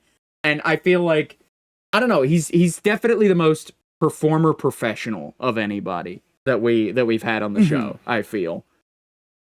Yeah, it definitely does feel that way. He just has his genuinely shit really like having him on. Way. I genuinely really like having Jake Stone I would love to have him back on again. Yeah. I'd love to have any of these people back on again, pretty much. Oh, yeah. Like, anybody on this list that we've made note of, fucking come back on. In fact, if you've been on the show and you want to come back on, and we didn't mention you so far, we're probably going to. I mean, if we don't run out of time. But, like that's how much shit we have to say about our lovely, lovely guests on this show, is that we might genuinely not like we've dedicated like an hour of the show, the back half, to like thanking our guests and talking about guest episodes, and we genuinely might not have enough time in the episode to talk about all of them Here. But like Jake Stone's let's great. at least talk about all of them. Well, let's try to get we'll hit them all. them. If we get too late, we'll get to a lightning round. Let's not start to rush. We still have 15 minutes. Yeah. Like, we've got plenty of time to finish this up. But after Jake Stone, we had Dark Phoenix, who was pretty good. They were pretty good at being on the show. It was a good episode. I remember there being sort of like a hitch in it, in that like Dark's sense of humor and Dark's level of performance is different to ours. Like they just behave. We communicate a little bit differently. Yeah, I had a hard time work a little. Our clocks tick a little different to Dark's, and that's okay. Like, that's perfectly fine. I love the variety in that. In fact, it creates interesting guest episodes. And in this case, it did create an interesting guest episode. My only criticism of this episode is that we hadn't done more stuff with Dark ahead of time, because, like, Dark is a very busy person, and so he didn't really get the chance to.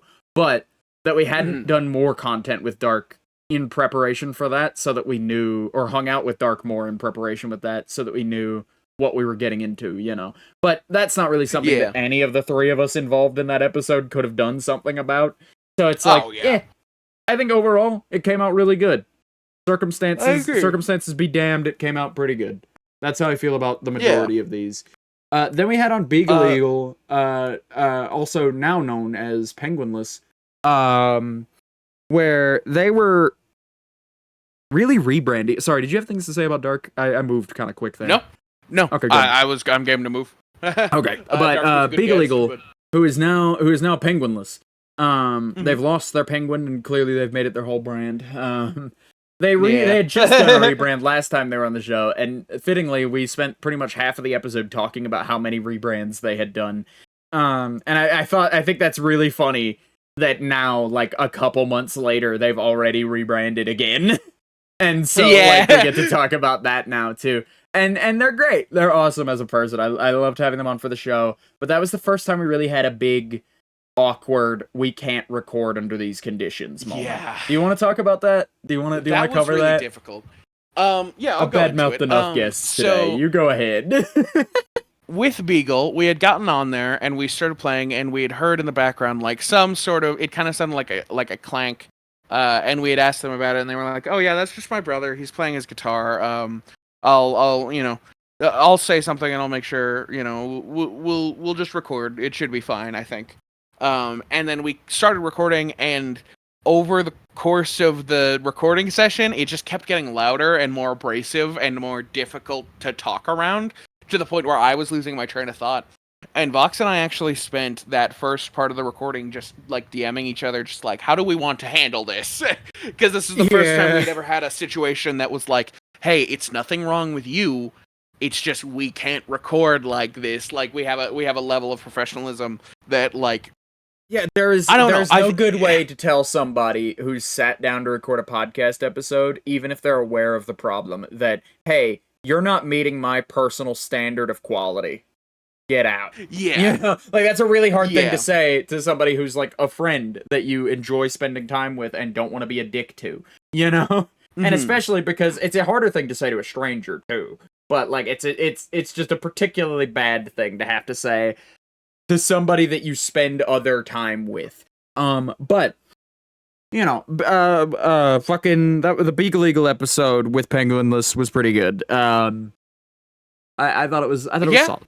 I thought it was a good time. I thought it was good that we got that, experience out of the way, and then we recorded it, and it was a good episode.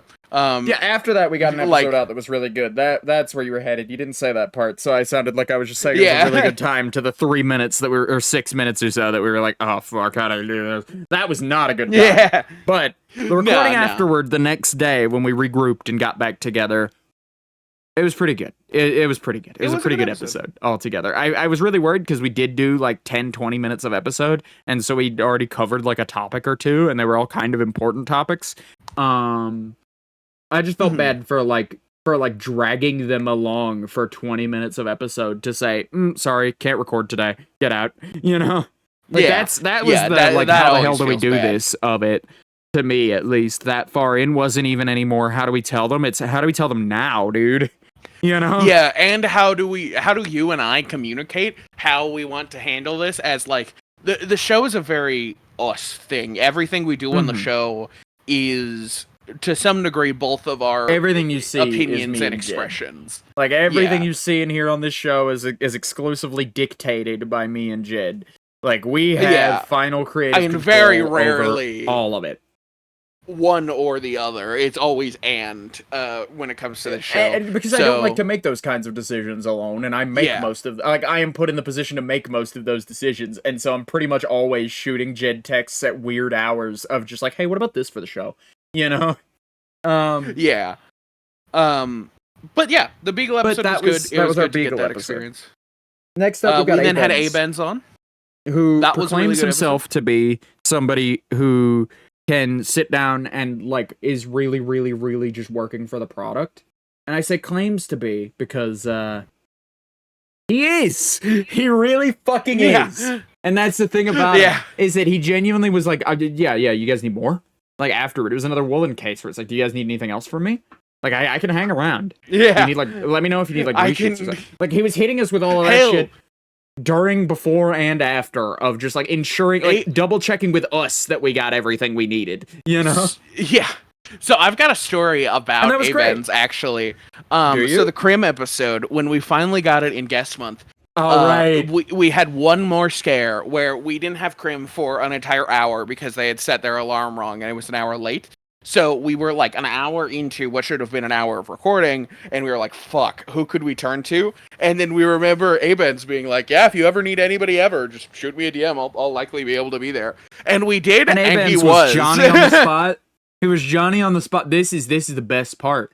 This is the best fucking part about A-Benz. This is the part that proves my point better than anything, so I'm shocked I didn't remember this until you said it. But A-Benz, the thing about A-Benz was that, again, we had that Crim scare, and then we contacted A-Benz, and then we were like, hey, A-Benz, we might need you. And then A-Benz was like, oh, I'll come in and record, sure. And then, like, he got in a call with us and sat with us for, like, and we were like, hey, just sit with us here. Crim might be up in 5 minutes. We just need somebody on the show this week in case Crim can't make it. And, like, we weren't very, like, we were pretty curt about it, where it was like, you know, you're our backup plan. You're genuinely, you are our backup guy right now. And A-Benz, I almost said Enzo. A-Benz was just cool with it. He was perfectly fine with that. He understood that it had nothing to do with him and that it was that we just have a product we have to get out. And he was perfectly willing and very generous to hand us that favor and sit with us before the recording even and stall. And then when we, like, the actual A-Benz episode is really good. And then that in and of itself just painted A-Benz in such a positive light for me as somebody who, like, because everybody says that, right? Everybody's like, yeah, if you ever want to have me on again, or if you ever need a guy, you know, I'll be there. A-Benz was there. A-Benz is like one of the few times in my life I've ever had to take anybody up on that, and they've been down. And not only was he down, he was down to be kicked to the curb too, and like pushed aside for the sake of the original plan. Like, that's the best part to me, is that, like, we weren't dicks about it or anything. We were just kind of in a hurry, so we weren't being super over-explanatory about it. We were just like, hey man, we need you. We need somebody right now. Yeah. That was why. That was the whole thing. But next up we had Corruptin, which was a very special episode.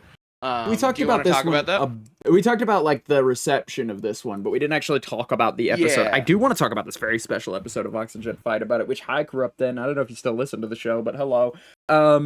We had fellow content creator Corruptin on, and that was the first time we'd had anybody... That was a twofold first time. That was the first time we had anybody on who wasn't from our personal circle of content creators directly. Like, who was, like, a friend, like, a mutual friend through somebody. And then, not only that, Corruptin was the first time we had somebody on who listened to the show. Who, like, actively enjoyed the show as part of their weekly routine.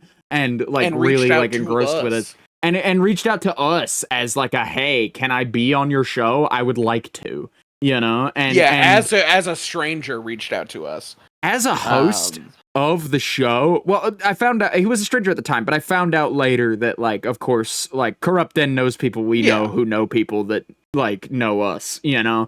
Like, there is a connection there. It's just, it wasn't there at the time. And so to us, it was like, but we hadn't met him before, content creator and fan of the show Corrupt Den would like to be on our show.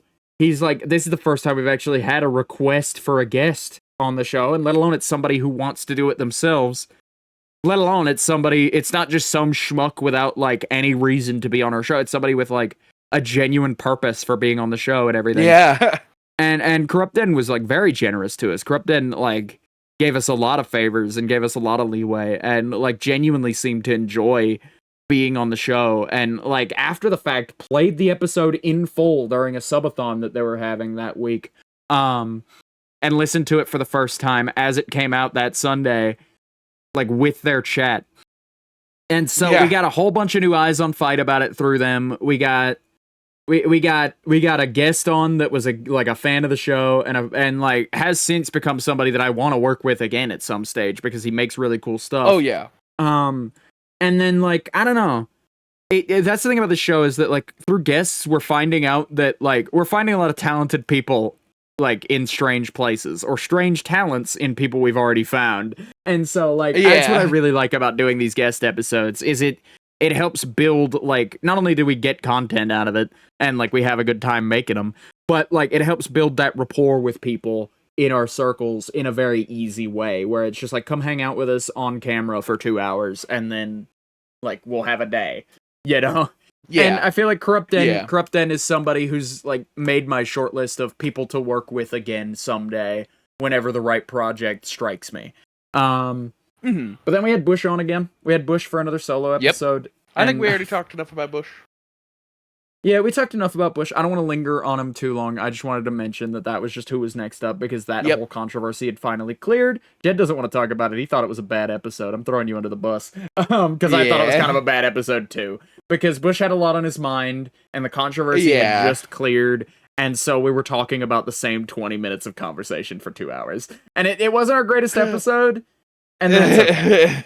And that's okay. Like, it doesn't really reflect on Bush that he performed well or performed poorly that episode. I do want to say. Like, that's not a criticism of Bush. That is a criticism of maybe we should have waited a couple weeks, you know? And, like, given him more time to process what was happening than we did before we had him on the show. That's my qualm with that episode. But moving on. We had Sakura on the show. Next. We had Sakura on the show, who was a really interesting talk for that episode. They brought a lot of varied topics with them. This was one of the first people we had who brought a topic list along, if I remember correctly, of things that they intended to talk about. I think Corrupt Den might have as well, but, like, Sakura stood out because it's like, there were a lot of really good topics on that. What an episode. Yeah. And they still reach out. They're apparently they're doing their own podcast pretty soon, so, you know. We should go in fact, they reached out today. We definitely should. They reached out to you today? They didn't reach out to me today. They did. They reached out to us while we were recording, actually, like 20 minutes ago. They sent us a DM that was just like, hey, you guys are really funny. Yeah, continue doing what you're doing. And that was a very sweet thing. I don't mind bringing that up on the show. Yeah, I don't mind saying that, because we're speaking nice words about Sakura right now. So, like, I totally don't mind that they've got out ahead of us and said nice things about us. That's the thing. You know, that's the thing about all these people, really, is that a lot of them are so caring and so, like, attentive as friends beyond this and willing to reach out. And that's what I like, is that, like, these are people who, like, beyond their appearance on the show, have made an effort to like, keep in touch in most cases, you know? And that's great. I love that, you know? But anyway, we had Sakura on. Sakura was a great guest. The only thing I remember about that episode was them talking about, like, a shooting injury that happened. and then like, I was thinking about it, like, they were, like, talking about military stuff, and so I was just like, oh, okay. They did, like, some like children's ROTC shit at some point, or, like, got into, like, doing service at some point. Okay, this must be serious. You know, they must have been dealing with a real, actual firearm. And I don't know firearms well enough to have pointed out that the firearm they were talking about had, like, a serious, like, they shot somebody with it in the leg, like, and grazed them, was a fucking, like, basically, like, a fucking BB gun, dude. Like, Yeah. a 22 may as well just be a fucking BB gun at that point. Like, you're not much higher than airsoft at that rate. I did think that was funny, yeah. Like, that was, like, we took it seriously in the moment because, like, I didn't know any better, and I assume you did, but I didn't know any better. So I thought it was, like, more serious than it was, and I was trying to, like, be like, nah, it's bad, it's not so bad, don't worry about it. But it really is not so bad now that I know it's a fucking 22. It's also Scotland, though, so, like, you know. But it's Scotland, though, so, like, to them it was that severe, because, like, you know, there aren't guys walking around with, like, fucking 45s on their hips in fucking Scotland, you know? Yeah. And so it's like, there's no reason for them to have the same thought on it that we do, where it's like, there's just 22. Like, I go plinking cans with those on the weekends, dude, when I was a kid, dude. No problem. But then we had Mixie Mix Q, and that was a really great episode. I don't have a ton to say about it. We got a couple good bits on that episode. Mixie was a good guest. Mixie was a really good guest. Mixie spoke really well, I should say. Yeah. They spoke really well, and they projected well, and they presented well when they had a thing to say. And honestly, they gave us kind of a run for our money on just, like, being able to carry a topic a little bit, you know? Yeah. And I really enjoyed that, but that's just because they're a larger streamer than us and have had more experience and more, well, maybe not more experience, but more trial by fire under a large audience to do that. And so, like, they performed so well. Speaking of, congratulations on losing your underscore, Mixie. I can appreciate. Congratulations. I can't help but congratulate you. But next up, we had Chip Shrimp. We had Chip Shrimp. That is our most viewed video. By the way, that's our most viewed episode. That is, yep, and it was a good one too. how much? 44. Okay, so it's 44 isn't like it's super, 3 behind. Like, it's 3 ahead of my mom's episode. Yeah, it's 3 views ahead of number 2. It's not like it's soared ahead. Okay, but like no, it is our best performing one, and that's nothing to shake a stick at because I think Shrimp was was just a bundle of laughs. From minute one. Yeah, it was another moment where it felt like a third host because they were able to like take the bits we were doing and be like, they were carrying our shit further. Like they were picking up on it faster than we could put it down, and I genuinely I appreciated that. And you know what I really appreciate? The variety. I've had a different. I don't know if you've noticed. I've had a different sticking point compliment for every single one of these people, and I just now picked up on that because there's just so much to be said about. Like, all of them individually. Like, and that's, you know, that's phenomenal. But, focusing in on Chip Shrimp, I don't want to snub their time here. They were very receptive. We had, like, I feel like if somebody came to me with something like the thank you Chip Shrimp bit about me when I barely knew them, I think I'd be a little more weird about it. You know? I think I'd be a little more, like, skeezy about it. But, like, they weren't. No, they were down with it. They understood what we were doing immediately. And, hell, they adopted it.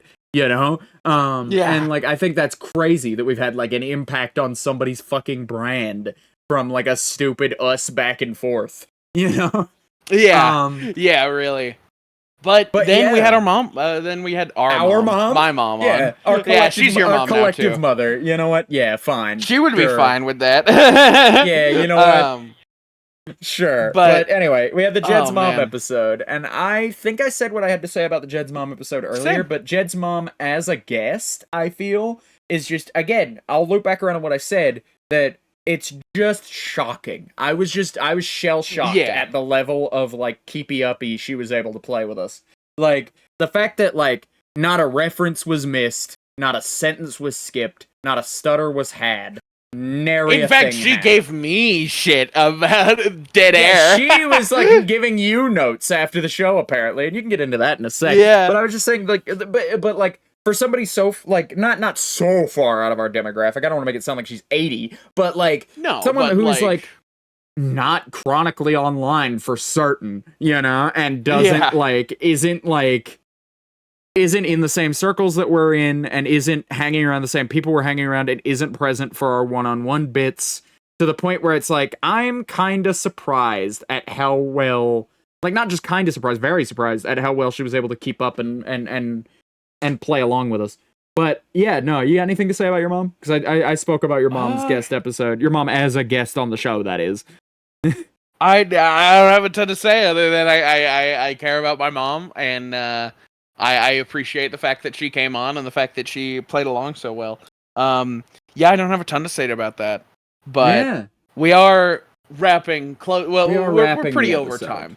We're a couple minutes over time. I just wanted to finish. But I just wanted to finish out the list, is all, because I knew we could get them all in. Yeah. And after the outro, stick around, and there will be a reading of names of everybody who's been on the show, and just like a big thank you. I think is what I want to do as like an outro for this one.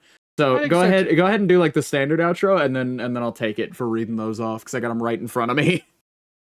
Thank you guys for watching the last proper episode of Vox and Jed Fight About It. Our next episode will be hypotheticals, and that'll be a fun one. But thank you guys for being here. Our last normal episode this year. Not our last normal it's episode. Not ending. Our last one it's this not year. Ending. Yeah. But it's the end of this year. So thank you guys for watching. Every Sunday, 3 p.m. As you know, there's a card. You can check out our content aside from it. And were you going to say something, Vox? I was going to mention that next week we have a special announcement, so make sure you tune in. But regardless, absolutely. Yeah, well, thank you guys for showing up for the penultimate episode, and I think we'll start reading off the list. You want to go back and forth on it? Everybody. Yeah, we can do it one after the other. Sure, I didn't know you had the list open still, or I do. I didn't know your circumstances. All right, let's go then. Thank you so much from the bottom of our hearts as podcasters to Twig, Woolen, Prim, Bush and Enzo, Nebula, Chalubi, Enzo again, Whale, Crim again, Jake Stone, Dark, that Dark Phoenix, Beagle Eagle, or their new name, which is Penguinless, A-Benz, Corruptin, Bush again, Sakura, Mixiku, Chip Shrimp, and Jed's mom. Thank you all for showing up for the show, everybody. It's been a wonderful first year. See you on our final one. Bye-bye. Goodbye.